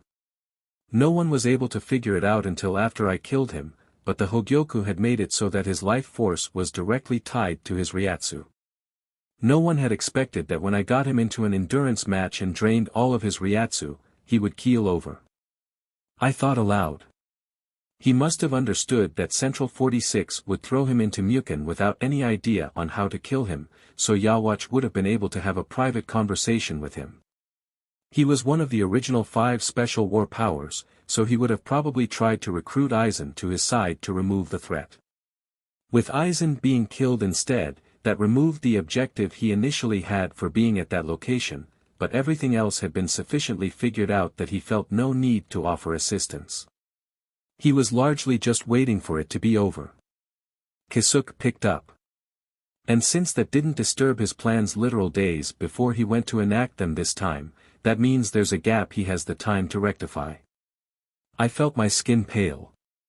The blonde, in opposition, turned even brighter. How is that a good thing? I instantly shouted at him. Because that's a natural distortion that would incite reasonable variance. He gleamed. A minor inaccuracy sufficiently so that no attention is put towards it. My eyes widened as I once again came this close to worshipping his brilliance. We've been acting as though Yhwach noticing anything not exact to his predictions is cause to change plans. But so long as they only witness differences that can be easily waved off as reasonable variance, they'll adhere to their original schedule. Put enough cracks in a glacier, and it comes down with ease. We shared a feral grin. In a way of breaking the monotony that I certainly wasn't going to complain about, Stark was not in Las Noches when I went looking for him for training. Or even Hueco Mundo. Or the world of the living. After going on what felt like a wild goose chase for over an hour, I managed to track him down, and I admonished myself for not considering it sooner. He was in Squad 13, with the Ryatsu signatures of Kairaku and Yukitake. I was tempted to smack myself in the face. I had even mentioned that I wanted to introduce them, but then I stupidly sent the Arrancar back to Hueco Mundo after first bringing them to the Soul Society without bothering to follow through. It did leave me to wonder who brought him, though. Stark couldn't muster up the effort to stay awake during a meeting, let alone open a portal to the Siriidii to talk to strangers. Lilynette would possess the longing and stubbornness necessary to force Stark to do something like that, but she also didn't know who the 2 captains were. Halibel, perhaps. Yamamoto, Kairaku, Yukitake, and Unohana had all mentioned in their monthly reports that the Queen of Hueco Mundo made it a habit to spend some time helping at least one of them with their paperwork every week. Neither Unohana or I could discern if that was her continuing efforts to make Shinigami more comfortable with Arrancar or a way to get away from Las Noches to preserve her sanity. After all, it was one thing to manage 3 attendants who constantly bickered amongst themselves, and it was another entirely to keep over 100 Arrancar with nothing else to do from killing each other. It was reasonable to assume that she would see the laid-back cordiality Kairaku and Yukitake possessed and understand Stark would become best friends with the pair. After entering Squad 13 and passively wandering towards where the 3 of them were lounging, I eventually discovered they were overlooking the pond. The Primero Espada and the captain of the 8th were on opposite sides of a go-board. The Arrancar lounged on his side with his left arm propping up his head, his right knee up, and his left foot languidly dangling off the wooden walkway, the grass tickling his sandal. Kairaku was leaning back on his right hand, his right leg crossed and his left knee up, his left arm currently resting atop his knee. A bottle of sake with a half-filled saucer was to his right, and I saw his contented smile from the angle I approached them from. Yukitake was sitting to Stark's left and Kairaku's right, his own placid smile across his face as he simultaneously watched the 2 play their game as well as enjoyed the scenery. There was no need to say anything for the silver-haired captain to notice my approach and scoot closer to his longtime friend to make room for me to sit. I happily took my place between him and Stark, my legs crossed so that my knee was brushing against Yukate's. As I looked over the board to get a feel for how the game was progressing, the Arrancar lazily put down a stone, capturing several of Kairaku's pieces. The flowery captain seemed to treat that as no issue, and I couldn't tell if it was because he was expecting the move or because he was simply embracing the atmosphere. "So where's the terrible two?" I asked, keeping my voice gentle. "They, along with Kuchiki-san, are entertaining Gingerbread-chan." Despite that it was the first time this version of him had heard me calling them that, Yukatake instantly understood who I was talking about. Last I heard, they were plotting to report their game of hide-and-seek as a training exercise as a way to get back at you. They cited that they would never have played with such a tireless demon, had you not gotten the Godai 13 and the Arrancar on such good terms. He chuckled, which I joined him in. "How is that, by the way?" My curiosity rose. I rarely spend my casual time in the Soul Society nowadays. I know that Halibel comes by relatively often, and that's only due to reading reports. Halibel-san often helps with the paperwork of a select few squads. The gentle captain nodded. With Unohana Taicho's support, Yamamoto Suteicho approved her assisting with paperwork. She very quickly rooted out which squads she didn't want to spend time around. She's told me in confidence that she's neutral to most of the captains, but several of the squads she would rather not be around for various reasons. Outside of Stark-san and Gingerbread-san, the only Arrancar she has ever brought with her are Neliel-san, Ulquiorra-san, and Sun-san. He leveled a knowing look my way. "They've mentioned that you are the one to first suggest holding off bringing the more aggressive Arrancar until later." That I did. I'm not exactly wrong on that front, though I wonder when will be a good time to do so. "Oh, I think that might be pretty soon." Kairaku chuckled as he made his move on the board. "The Godai seems to be eating up your recordings. A podcast, I believe Hisejai-kun called it. The retellings of your past are getting many Shinigami quite invested in the Arrancar." An amused smirk was sent towards me. Having an entire week to gossip with each other between the release of each part is giving them quite the imagination. That immediately had dread-filled anxiety forming in my gut. Oh God, what are they saying? I didn't want to run the risk of being caught off guard if someone felt confident enough to confront me about whatever nonsense they had come up with. They don't think the Arrancar perceived Aizen like their adopted father or some insanity like that, do they? The two ancient friends shared a laugh while Stark lifted a mildly curious eyebrow, now as invested as he could be in listening to our conversation. "No, nothing like that." Yukatake said it reassuringly, which meant he was about to say something far more alarming. "They've come to the conclusion that your and Jigerjack-san's rivalry stemmed from suppressed romantic feelings for one another. I think I preferred it when they thought I was the harbinger of the apocalypse. There are even bets going around that the next episode will have Jigerjack-san reveal that he kept his scar from your Getsuga Tensho due to perceiving it as you marking him like a mate." The flowery captain continued. "And, what's more, that you are going to nervously announce to him that the truth behind your Mstringer Hollow was to make you more physically compatible with him as a mate." There was too much in that pair of sentences to tackle individually. But my mouth flapped uselessly as my brain struggled to comprehend the information just given to me.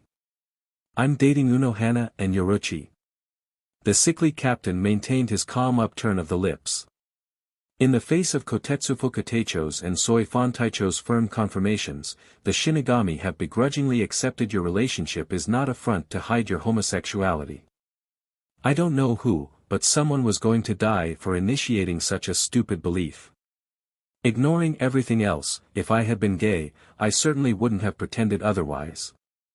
Instead, they've unanimously agreed that the only conclusion is that you're courting all of them. His eyes slid upwards and to the right for a moment in recollection.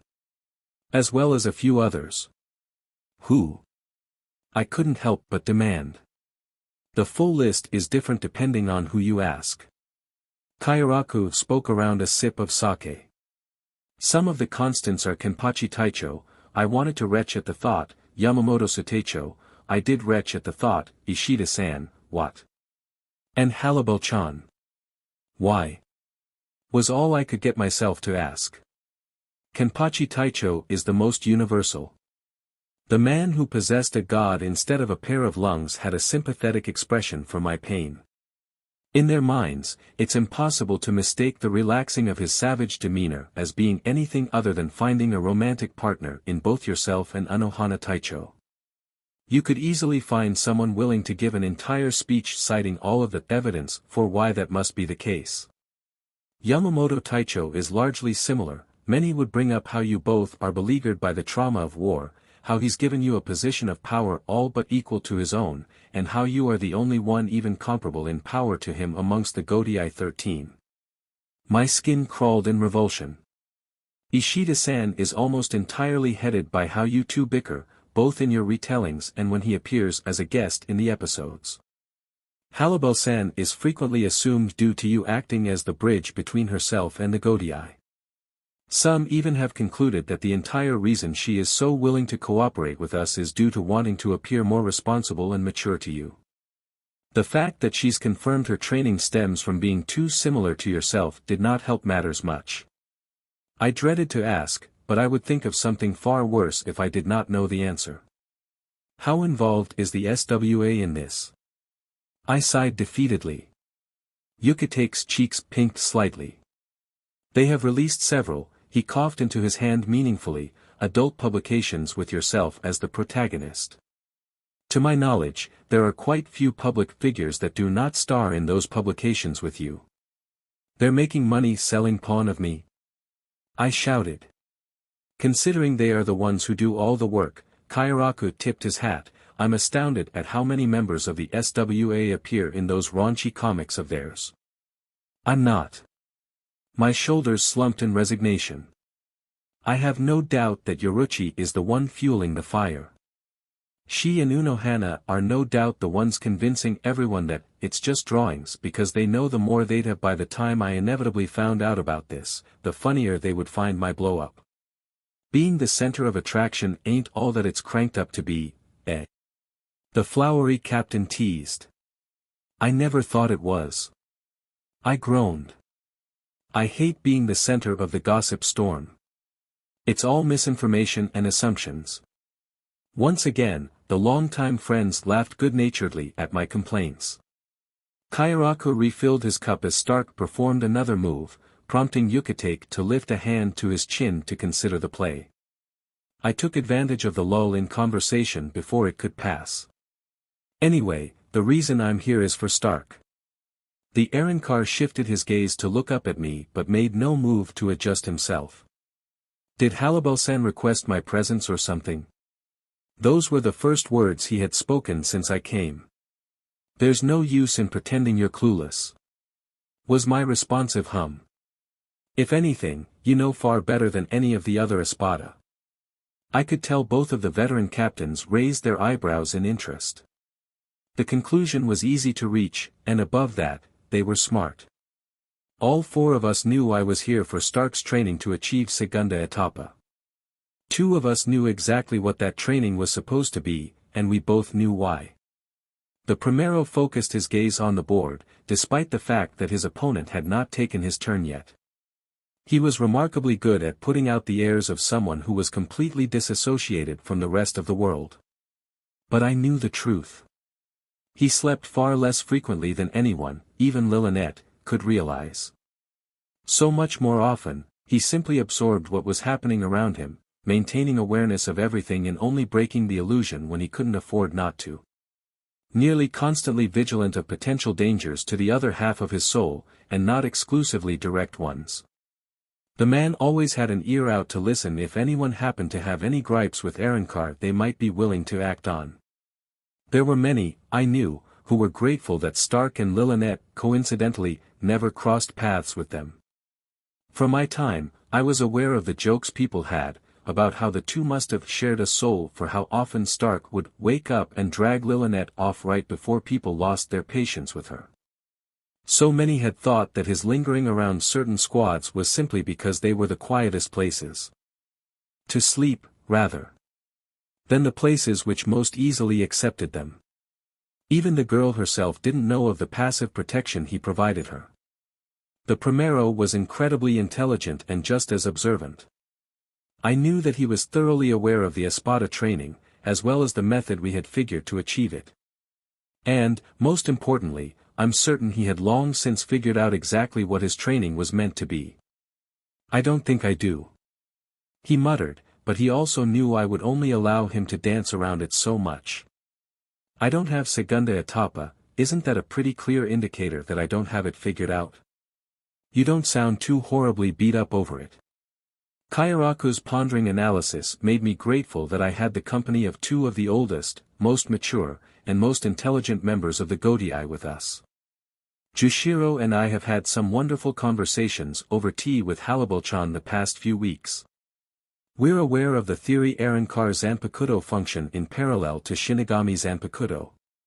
Personally, I think I'd be at least a little frustrated if I were unable to unlock the equivalent of Bankai.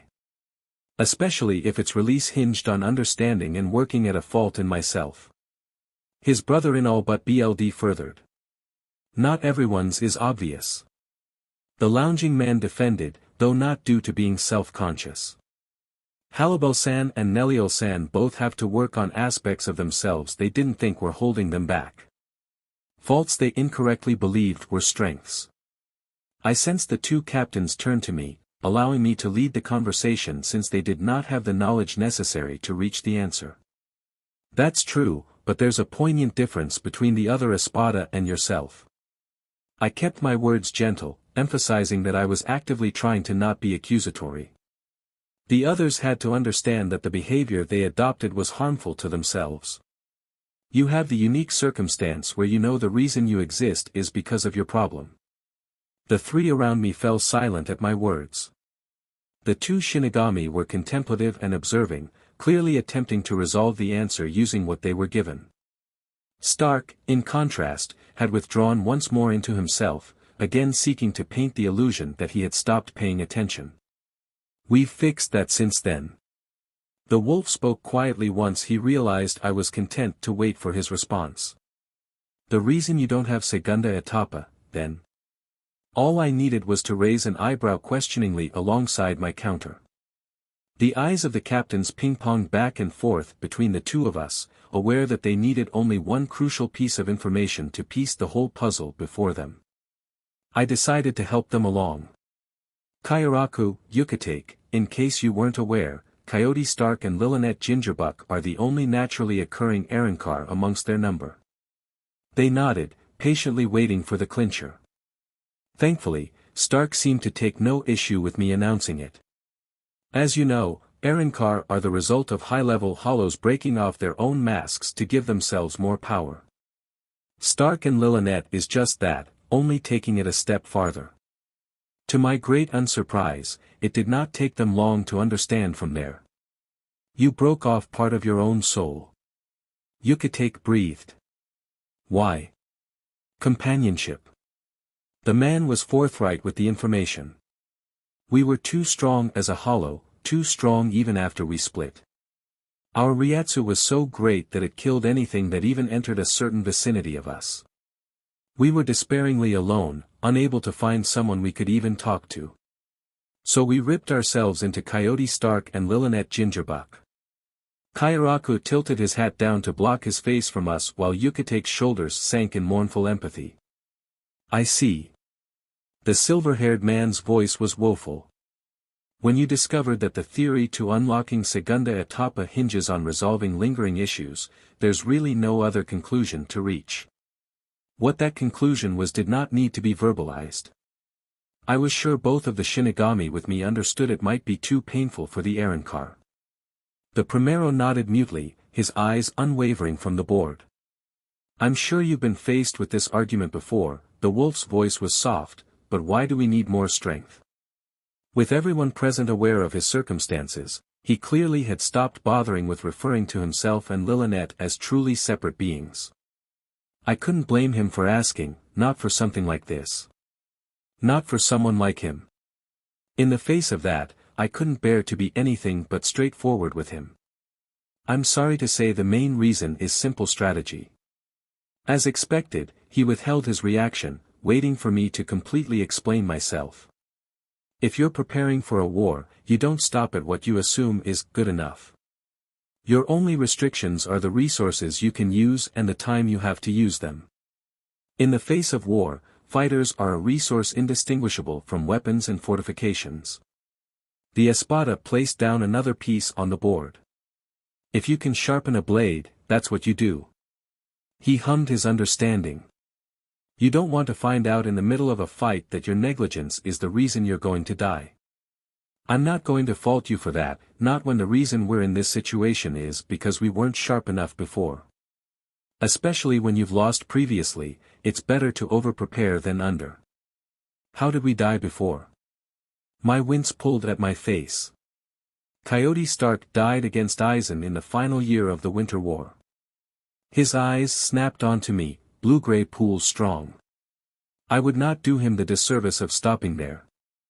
Lilinet Gingerbuck was killed in the middle of the second year. It was an experiment made by Aizen. He wanted to know what would happen to you if one of you died. The two captains cringed at the mere thought. Stark remained silent for a long, dense moment, which we let him have. His eyes closed as his head tilted downwards, his mind no doubt a storm of grief and pain. So we weren't part of the war with the Quincy. Past the obvious pain, the man sounded oddly reinforced in his beliefs. I wouldn't put money on you not needing the boost just because we don't know how you would fare as is. Kairaku was the first to understand where the Arrancar was going with that. When Yhwach took or takes Hueco Mundo, he does so himself. I supported. Even without him using the Almighty, that's not a fight you're going to win. Even if all of the Espada had Segunda Etapa, I still don't like the odds of your success. The wolf's eyes slid open, peering up at me while his head was still pointed down. If Hueco Mundo falls regardless of our strength, what is the point of this? There was demand in his voice, barely there embers of rage simmering in his tone. No Quincy would let Arrancar live, and no conqueror would let the people they have conquered remain at full strength. Kisuke and I are still figuring that out. I winced, aware of how unsatisfactory of an answer that was. Our biggest struggle is the fact that they have so many alternative plans that we don't have the time to counterplan for all of them. Our best bet is to ensure they repeat what they did in my time and accommodate for that, which demands we let them occupy Hueco Mundo. But both of us are working to ensuring that no one dies. I understand your problems. His expression did not change. However, you've not told me anything which would change my mind. You're working to keep everybody alive, but you don't know how to accomplish that. You have to let certain things play out a certain way in order for your knowledge to remain useful, which I don't disagree with, but it means we have to be put in a highly dangerous position. You want us to be stronger to better face our enemies, but tell us that we're going to have to lay down and bare our throats when the time comes to use it. The Primero was focusing on the external problem rather than facing the issue, but unfortunately he was doing a DMN good job of it. In a situation like this, war is not unlike this game we're playing. Kairaku once more picked up. Pick your enemy apart one piece at a time, and you give them the opportunity to do something you don't expect, or to figure out what your plan is and work around it. Tip your hand too early and you might DMN yourself by the end. Would you accept the risk that the Arrancar might be sacrificed in order to achieve your victory, Captain? The flowery man's features pulled down, a deep, empty frown taking over his expression. As I'm sure Kurosaki-san is aware, there's quite a bit I would accept in order to achieve victory, Stark-san. I even suspect that's why he has not gone to me for help in this matter. The wolf's eyes widened in shock. As long as the Godii 13 stands and can rebuild itself if need be, there is little I would be unwilling to sacrifice. I wouldn't be happy about doing so, make no mistake, but if I felt it necessary, I would not hesitate. Like he said, that's why I'm working with Kisuke and not Kairaku or Yukitake. I quickly slipped in. But checking all my boxes for the war is not the only reason I'm doing this. Then enlighten me. There was far clearer fury in his words, though it was still controlled. He had simply foregone hiding it. Regardless of this even does unlock segunda etapa or not, it's still a way to work through your issues. I began. Ulquiorra is still getting better at understanding and appreciating emotions, Grimjow is still working to improve himself, Halibel is still conscious of how vengeful she can be, and Nell is still coming around to the idea that violence does not mean savagery. If nothing else, it's doing good by people I care about. Are you sure this is doing good by me? By Lilinet? There was no arguing that what had been done for the others was helpful to them, but the Primero had always been unique amongst them. Unfortunately, this was also not only delicate territory, but far more uncertain. None of us could know. Was the best answer I could give. It wouldn't be a good choice to be pragmatic about this, nor did I want to be. I know that your resurrection fits you and Lilinet back together, while still keeping you distinguishable from each other. The man silently nodded in confirmation. You're afraid, if nothing else, that your segunda etapa might not stop there, aren't you? Another solemn nod. The most difficult part of this entire situation was that Stark and Lilinet didn't want to return to whatever they had been before they tore themselves in two. Ironically, the thing preventing them from unlocking segunda etapa was their fear for what would happen if they did. Worse, something I could see Yucatec and Kairaku sympathized with me on, they could neither be blamed or even seen as in the wrong for it. There was no comforting them in the matter. Sure, their resurrection ability revolved around their splitting themselves, being able to split off minuscule crumbs in the shape of spirit wolves to fight alongside. But who was to say they would keep that ability in their segunda? Who was to say they kept their separate minds when they entered that form? If they fused into one and ripped themselves in two once more, would they still be Stark and Lilinet, or two completely different people? I was grateful once again that those around us for Stark's training were Kairaku and Yucatec. Others, I was certain, would ask short-sighted questions that would only dance around the true issue. People that did not possess the worldly experience and wisdom the pair of ancient friends had would do what they thought was helping, but would only frustrate. I could easily imagine Rukia politely asking if Stark's hesitance was due to fear of going back to his prior isolation. Orihime innocently wondering if they were causing more damage to themselves keeping their soul split than they would returning to being one. It was due to centuries more experience that the relaxed brunette and his pale silver-haired companion could understand those questions had long since been answered. Stark and Lilinet did still have a lingering fear in their minds for being alone, but it was from nothing more than how powerful the experience was to them. Though I personally couldn't understand how, the Primero truly saw the other Espada as friends, and the sight which had greeted me upon coming here was evidence enough for what he felt of the two captains with him. And, while they had once asked themselves if it physically was okay for them to stay as they were, they both had long since agreed that they didn't really care as long as they were no longer forced into solitude. Whatever they had originally been had been more than willing to accept the risks of splitting its soul in two, and the two of them had become far happier in their current state than they likely could have as one. Their original state had willfully forfeited its life to become them, and they were unwilling to lose who they were because of someone else's arrogant belief that was better for them. I leaned back on my hands and lifted my gaze up. This is all conjecture on my part, I breathed, feeling 3 sets of eyes on me, but all of the others are dealing with issues that sincerely are issues to them. Ulquiorra isn't reacquainting himself with his emotions because he forsook them before, it's because the reason he threw them away was because he was harmed by them. Grimjow stagnated, I'd wager, because he met some sort of roadblock and pretended he reached the peak because he didn't know how to go around it. Halibel is dealing with her vengeful qualities because she's afraid she'll become something so twisted that her relationships will shatter. Nell is being taught that it's okay to have a longing to fight because she would otherwise be pushing away and alienating a core aspect of herself. Stark-san's issue is no longer his solitude. The pale captain allowed a soft smile to greet his face once more. Nor is he or Gingerbuk-chan harmed by their current state. You two are not disillusioned into thinking this is better for you when it is not, you are the result of a decision made that you seemingly have agreed with and accepted. The wolf cautiously nodded, watching the three of us carefully.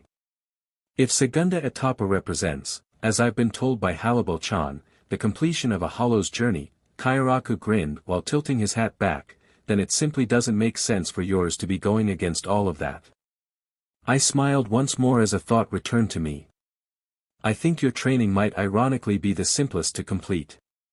The Arrancar locked his gaze onto me. Technically, you already have resolved your problems, basically without anyone's help.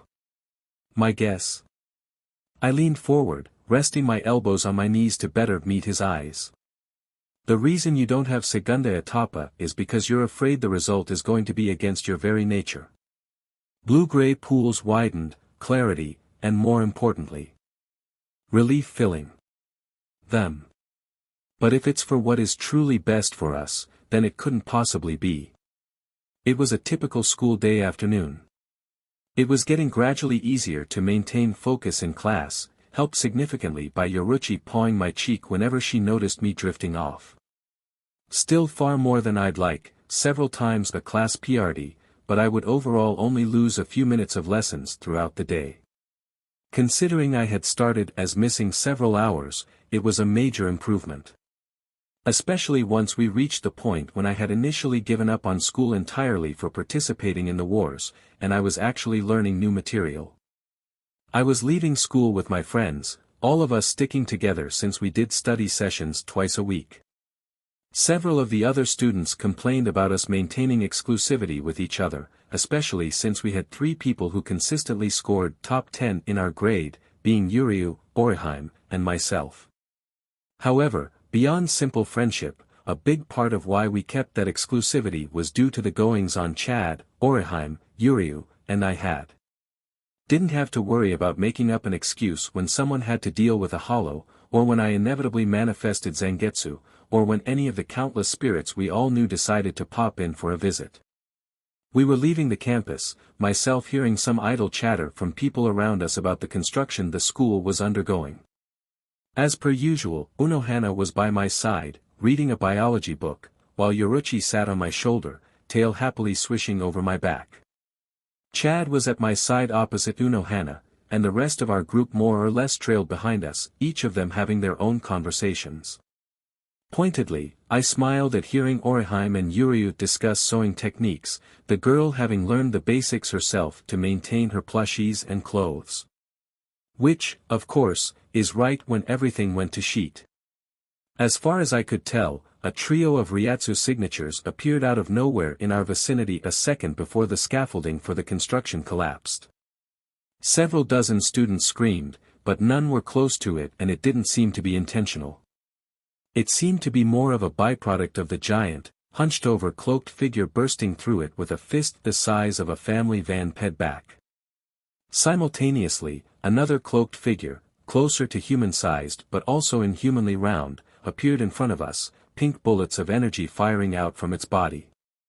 To complete the trifecta, a third cloaked figure zipped towards us from the opposite direction of the giant, lugging a hulking black blade with a cross-pointed tip behind himself. The reaction was instantaneous, and almost drew a proud tear from my eye. Chad's right arm transformed to its shield state in an instant, and he blocked the oversized fist, the only falter being his heels being dragged back a couple inches. Several bright blue arrows flew past me from behind, perfectly meeting each of the pink projectiles with a few arrows extra soaring directly for the portly cloaked figure. The one with the sword swung at us, only for his blade to spark against an orange triangular barrier that had manifested the instant he moved his arms, before the barrier sparked and repelled him back several meters. Chad's left arm then transformed, his fist crashing into his opponent and throwing them back into the scaffolding they had ruined. The one that had fired the pink blasts darted out of the way of Yuryu's arrows with surprising speed, and the 3 figures all paused for a moment. At the same time, I did a quick check of everyone's Ryatsu levels, and was pleased by how little of a gap there was. A delighted smile took over my face as I slid my hands into my pockets. Consider this a preliminary for what you guys have been training for, I announced, to ensure my intentions were clear. Yuryu deliberately shouldered me as he walked forward, his bow in hand as he kept his eyes on his chosen opponent. How grateful we are for your permission. He sneered, though I could tell there wasn't any true heat behind it. There was gratefulness within him, for the knowledge that I wasn't going to interfere. You could only acknowledge so much of your growth when your only sparring partner was someone who was so ridiculously outside of your capability that you knew you would never be able to win. Chad hardly even seemed to register the interaction, charging for his opponent with clear intent to destroy. Orihime was far more hesitant with stepping towards the man with the sword, her hands touching her hairpins, but I knew the awareness that we were but feet away gave her comfort. So who are we dealing with this time? Unohana asked, closing the textbook around her thumb as she joined me in watching the 3 fights occur around us. Their Ryatsu signatures are quite muddled, I imagine it is those cloaks of theirs keeping me from understanding what they are. Yoruchi bobbed her head, keeping silent since a few students were still scrambling to leave the area. Yeah, that's been nagging at me, too. I hummed. Not the fact that their cloaks are screwing with my senses, but the fact that those cloaks are familiar to me. That guy's sword, too.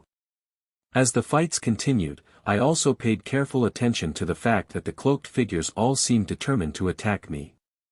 The giant displayed his ability to fire his fists on tethers by trying to hit me, only for Chad to be ready to stop it, usually by just grabbing the tether itself and yanking it.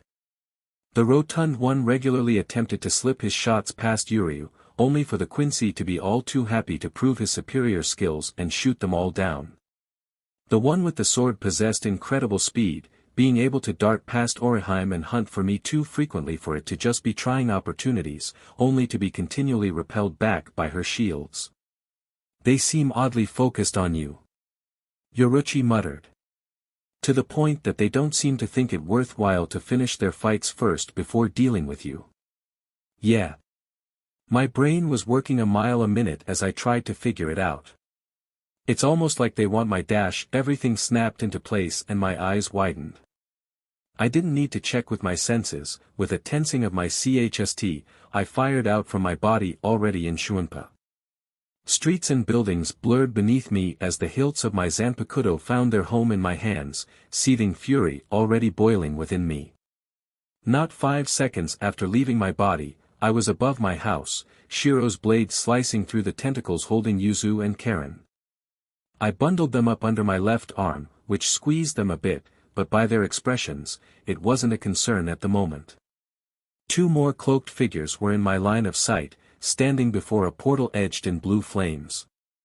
One of them was groaning in pain, hunched over while holding out the stumps pouring BLD which used to be his arms.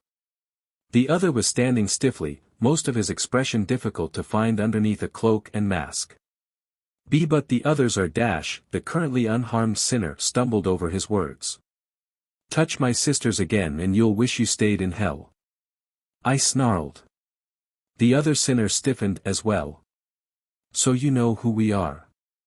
I forgot all of their names, but the one that I knew used fire was the one who spoke. But do you know why we are here, Kurosaki Ichigo? If he thought he would catch me off guard by revealing he knew my name, he had another thing coming. You want me to destroy the gates of hell because you morons think that will free you. It was strong to win a game of, I know more about what's going on than you do, against a time traveler. As evidenced by the fact that both of them visibly tensed even further. But you should be more focused on my longing to see how many times I can break every bone in your bodies. You should know pain is meaningless to us sinners. The fire guy did his best to sound unperturbed. He really did. If I hadn't gotten here in time, you would have dragged my sisters to hell just to PSS me off enough to get me to do your dirty work for you. Black Ryatsu lined the edge of Shiro's blade. Good news is you succeeded at making me FNG angry. Bad news is I've been getting better at focusing my rage.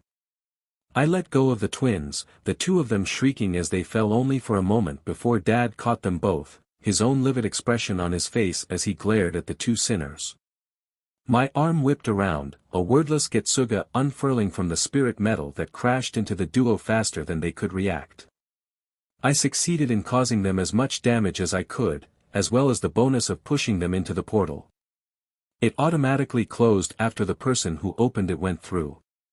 Once the leader of the sinners and his second-in-command were forced through the portal, the underlings similarly retreated, surely mistakenly believing their mission accomplished.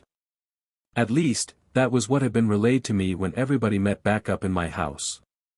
Currently, we were all in the living room, Karen and Yuzu nearly drowning in blankets and tea for them sitting on the table. I had just finished giving them a rundown of my original encounter with them, as well as Kikuto. Of course you of all people would somehow get the residents of Hell to be interested enough to try a stunt like this. Yuryu rubbed the bridge of his nose. I'm mostly just confused as to how you got their interest. Yoruchi leaned back in her seat, her chin resting on her knuckles. I think I might have an answer for that.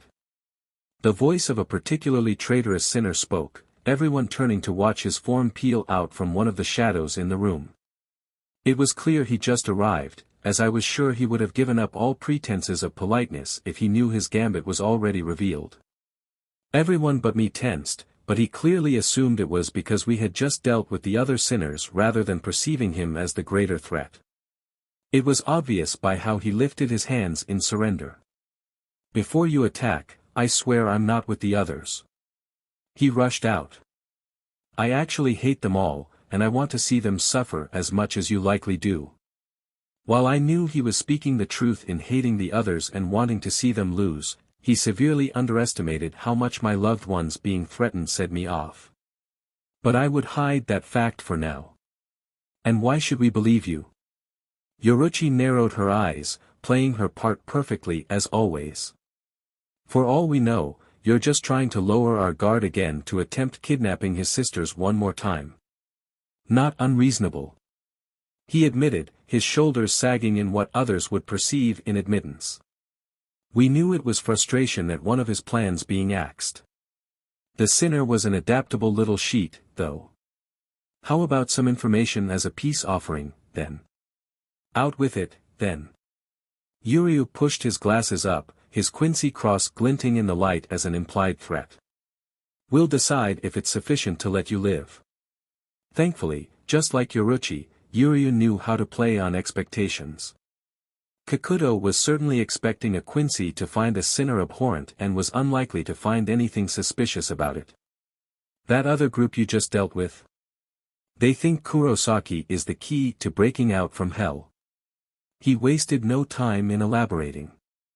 They saw that hollow form of yours throw around that group of Shinigami in Hueco Mundo like they were nothing, and thought that strength might be enough to obliterate the gates of hell. This time, our reaction was far more genuine. Unohana and Yoruchi turned to deadpan at me while I dropped my face into my hands and yelled in frustration.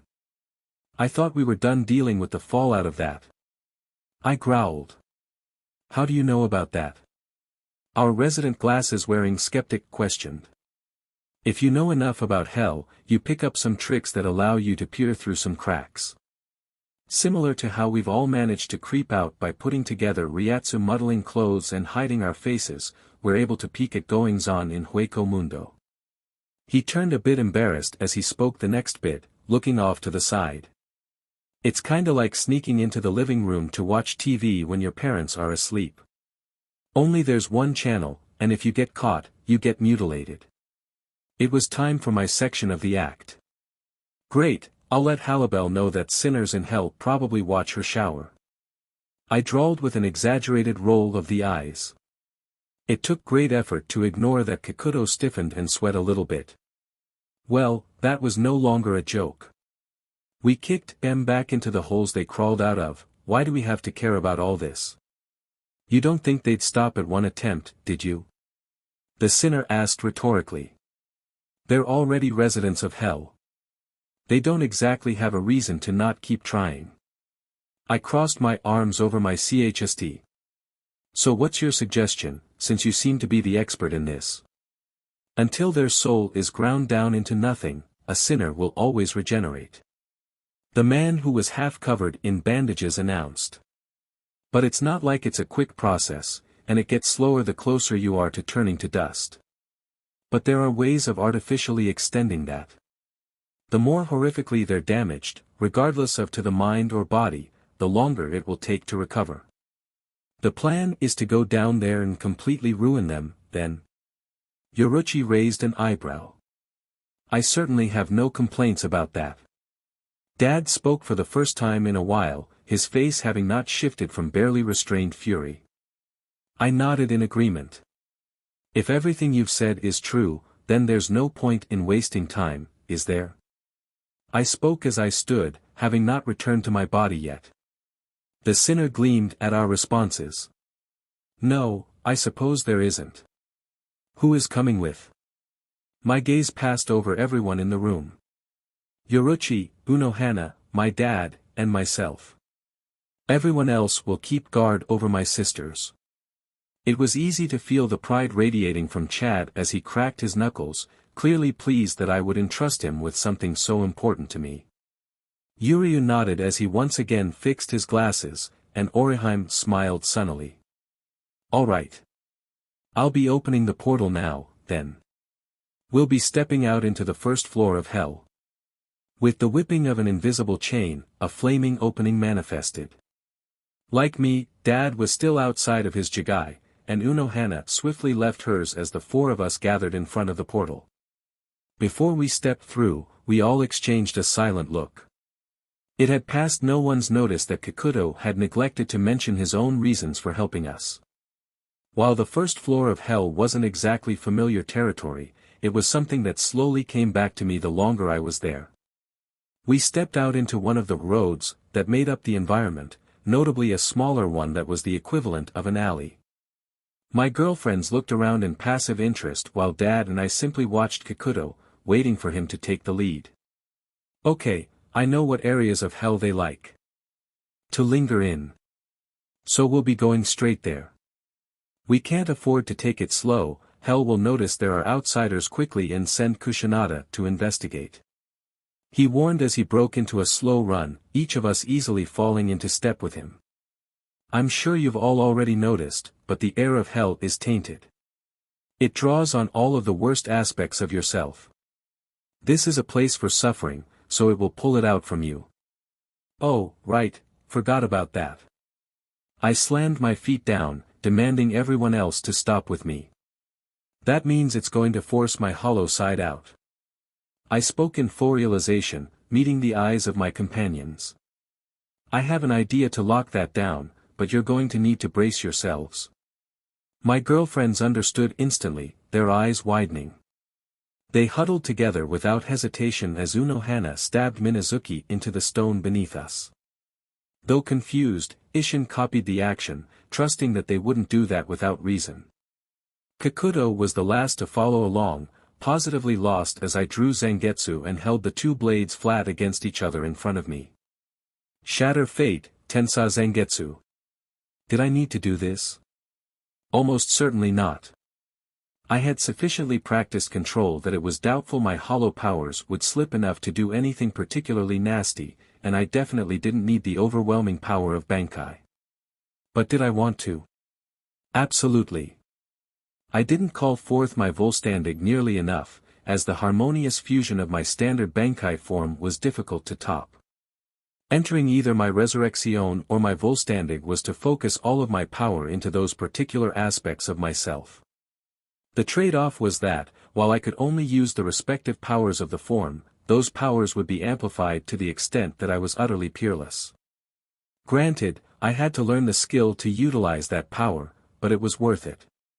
Both forms had less destructive power and defensive power than my balanced one, but they made up for it with their utility. My Resurrection gave me exponentially greater physical ability, for example, while my Volstandig provided dramatically greater awareness of my environment through Reisure. Once the hurricane of Ryatsu cleared, those around me looked over my form.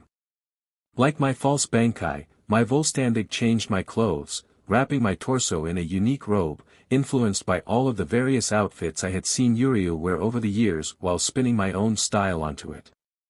It was mostly black, a white undershirt with a closed collar visible underneath. Blue lines mimicking blood veine went from the collar down the center of my CHST, underneath a trio of crossing straps that went down my CHST. My right arm was wrapped in blue outlined black ribbons from wrist to shoulder, while my left was covered in much tighter cloth that appeared melded to my flesh unless you looked closely. It encompassed my hand, leaving my fingers in pointed claws and almost entirely black save for the white swirl spawning from my shoulder and ending halfway down the forearm. A trio of black spikes rose from that shoulder, nearly hidden by the strip of white fur taking up the space between my shoulder and neck. Those aspects all came from the influence Shiro had over Asen, that was, how much my Quincy side was willing to demonstrate his respect for my hollow side. Hilariously, Shiro was even downtrodden over the fact that he couldn't change our resurrection like Asen could tinker with our Volstandig. Tensa Zangetsu was, as always, held in my right hand, its chain rattling happily. It was easy to feel the satisfaction from the old man portion of Tensa right now. You have Quincy powers? Kakuto restrained himself from screaming. Yoruchi and Unohana continued staring at me appreciatively, while Isshin's continuing look was far more inquisitive. I lifted Tensa Zangetsu over my shoulder so that it was at my back, wherein parts of the road we were standing on dissolved into raw erasure, vacuumed to my spine, and reformed into a strap to keep the blade secured there. Nope. I popped as I crossed my arms with a smirk. The present Shinigami's faces had all instantly shifted to far more stunned expressions, with my lovers' faces stuck having hollow grins and wide eyes and Dad's jaw dropping. The sinner leading us deeper into hell gulped as his skin paled. I thought we were in a rush. The half-burned spirit flinched into moving. All right. A burst of power like that would be like a neon sign that something is wrong to hell. He stammered as he led the way, the rest of us keeping pace behind him. So how long are we gonna keep this up? Yoruchi whispered while running next to me. Until we're looking at everyone who tried to kidnap Yuzu and Karen. I growled back. Isshin grunted in approval. My memories becoming clearer, I was unsurprised by the Kusanada that phased through the floor staring at us. This meant that, while Kakuto cussed and went to turn us down a different road, I held out my right hand. Black and blue Ryatsu formed into a ball in my palm, an arrowhead drawing out from it aimed directly at the Guardian's head. It fired with the force of a mounted anti-aircraft gun, disintegrating all visible parts of the creature and blasting a truck-sized hole through everything in its path. To his credit, the sinner caught himself quickly, though I could spot the hidden gleam in his eye as he looked upon the display of power. It seemed that was the confirmation he had been waiting for, if my strength was sufficient to destroy the chains keeping sinners locked away. There was a heightened eagerness in his movements as we reached the end of the road and jumped off. We free fell through the clouds and broke through to witness the second level, the wasteland filled with pits of acid. In no time at all, a gigantic fist fired at us.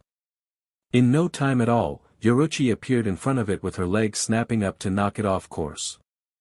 The one with the sword zipped next to her in a blur, clearly ecstatic by the belief he possessed superior speed as he swung. He was sorely disappointed as the werkat disappeared, manifesting on his back with her elbow sitting on his shoulder and her chin in her hand, happily mocking him through action alone. He flinched away from her, and she maintained her act by remaining in the same position before idly shooing us away with her other hand, her smile all teeth. While Kakuto stared with wide eyes, Unohana, Isshin, and I laughed and left her to it. The foolish giant sinner attempted another shot at us, only for a bolt of lightning to turn his fist into char. Collecting himself, our guide drew his blade and released a purple slash of Ryatsu into one of the acid pools, forcing out all that was inside to reveal a hole we continued to fall through. Having not even slowed down, we soon were greeted by the sight of the ocean with pockets of stone flowers acting as the only salvation. I recalled that this was where we encountered the fat one, and I was not disappointed as a volley of pink blasts soared toward us. Holding out my right hand again, the volley coalesced into a single mass and followed the motions of my arm, circling around before firing down into the water to part it. Unohana, you wanna stay behind and keep this one occupied? I shouted. As far as I could see, this one was the most skillful. She rolled her eyes and angled herself towards the flower the sinner was waiting inside of. Kikuto nodded in approval at the decision. We all were certain it was because he thought that was making his plan easier. Unfortunately, after bursting out the other side of the ocean, the next layer of hell did not grant us the ability to simply maintain freefall. I recalled that we had to go down a flight of stairs somewhere to reach the level the fire user was at. It was fine, though, because there was someone else waiting for us at this level, anyway. Once we landed, Kikuto batted away a tentacle with his sword while I disintegrated the one aimed at me. While there was a hateful, pained snarl, it did not last long as the tentacle reformed before our eyes. I patted Ishin's back, who did not shift his furious gaze away from the sinner. Alright, Kikuto, let's keep going. Dad's got this. The man who intended to betray us frowned. Gunjo is one of the strongest sinners in hell. He warned. I don't expect anything to work on him unless he drops his guard, and he's not going to do that against someone wearing a captain's haori. We should fight him together. I pondered the decision for a moment, curious as to why he fought us on this particular matter. Ishin didn't appear to have even registered the man's words as he began slowly stepping towards the so-called Gunjo, drawing in Jetsu. Ah, he likely wanted to have a family member of mine present to hurt and invoke my rage. Nah, Dad's got this. I waved off. And he's got a Zanpakuto perfectly suited for this. Burn, and Jetsu. Flames erupted into existence around his blade to prove my point. You dared to touch my daughters. You dared to try taking away my daughters. I'll make you fear fire for the rest of your pathetic existence. He shouted as he charged at his prey. I kicked my guide to force him into moving. Okay. Kikuto flapped an arm to prevent another kick. Let's go, Shuren is sure to be in the next level. It's a domain of heat and flame, it's practically his home turf. Unlike last time, where I questioned his reasoning, we spent the time running down the stairs in complete silence. It made him uncomfortable, which is of course why I maintained it. We entered the field of dusted remains, and I saw that the sinner with me was going to monologue about what it was, so I propelled myself forward with Ryatsu toward the land of magma and stone I saw in the distance. He scrambled to follow me, and though he didn't know it, he only managed to even out because I let him. The half-burned man made to continue his explanation, but he seemed to recognize my expression as one that wouldn't listen, so he closed his mouth. He seemed to think I didn't notice his excited smirk. How cute. Probably thought I was too far gone in my rage, and that he could take advantage once the time was right. Shuren was waiting for us on a throne of bones, a confident smirk on his face as he watched Kikuto and I slide to a stop before him. Well, hello, Kurosaki Ichigo. He drew out. While I admit that I wasn't expecting this sort of response, I'm happy that the chips have fallen in my favor. Good to know that you both are that stupid. While it would have been fun to see how long I could keep up the act, I also remembered that simply being present in hell gradually turned you into a sinner. I didn't want to have my lovers or father get infected by it, especially since I highly doubted that I had earned hell's favor this time. Both sinners present became confused. What do you mean by both? Shuren was the one to ask. Well, I pointed at him first so it was clear who I was referring to. You're an idiot who doesn't realize breaking the gates of hell will do F all except release hell's taint to the world of the living. I shifted my hand to then point at my guide. And you're an idiot who didn't realize we all had you pegged from the start. The bandage-wrapped man stepped back in shock while the other snarled in rage. Don't think you can fool me, Kurosaki. The fire user shouted while standing. You can't convince me that I am incorrect, I will be freed. It's not the gates that keep sinners in hell, you dumbass, it's the chains embedded in your goddamn body. I grunted. He paused for a moment, thought about it, and then turned to Kikuto, who couldn't help but smile embarrassingly as he guiltily lifted his arms. You lying piece of shit. The fire user screamed as he formed a lance of flame and hurled it at his fellow sinner's head. Before it could reach its target, I brought up my right hand, the blaze vacuuming to my palm as it reverted to raw energy. Kakuto's face filled with relief, for some reason. Shuren stared in disbelief at the ball in my hand. Now, my left hand came up to flap lazily. He was acting in his own self-interest, like any other sinner. Like you, he was banking on pissing me off enough that I'd hollowfy and inadvertently free him by getting caught in the collateral damage. He just had a far more convoluted way of doing it that would ensure I was set at him specifically, and therefore more likely to focus the damage on him and break the chains. It was incredible watching the man grow more and more horrified with every word. Moron, I've seen the kind of person it takes to be sent to hell. Did you really think I'd just blindly accept that a sinner would willingly help me because he had a protective instinct? The drop of sweat rolling down his brow told me yes. Well, SCKS to be you, because you probably thought I entered this form because I was paranoid about hollowfying, huh? What, you're Bankai? Shuren asked, clearly having not seen any of the powers I displayed whilst in hell. I recognize the blade on your back. This must be what it looks like when you are not hollowfied. Oh, the blissful ignorance of this man.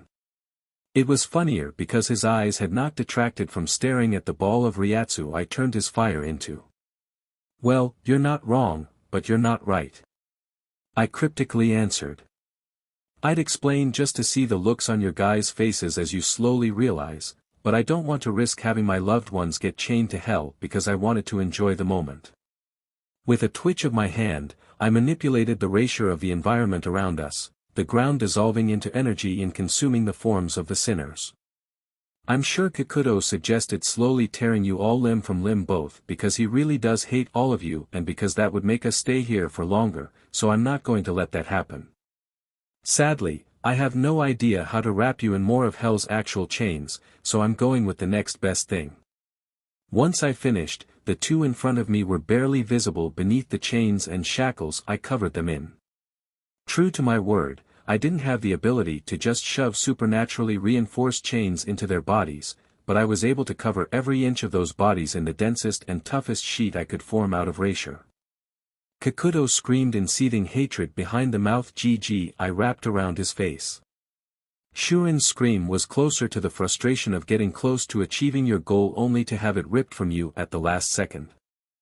I nodded in satisfaction with my own work, a smile on my face. Leaving them where they were, I flew off to return to the higher levels, hoping I had given Dad enough time to get all of his anger out. It was doubtful, but he would see the logic in having to stop so he wasn't chained to hell.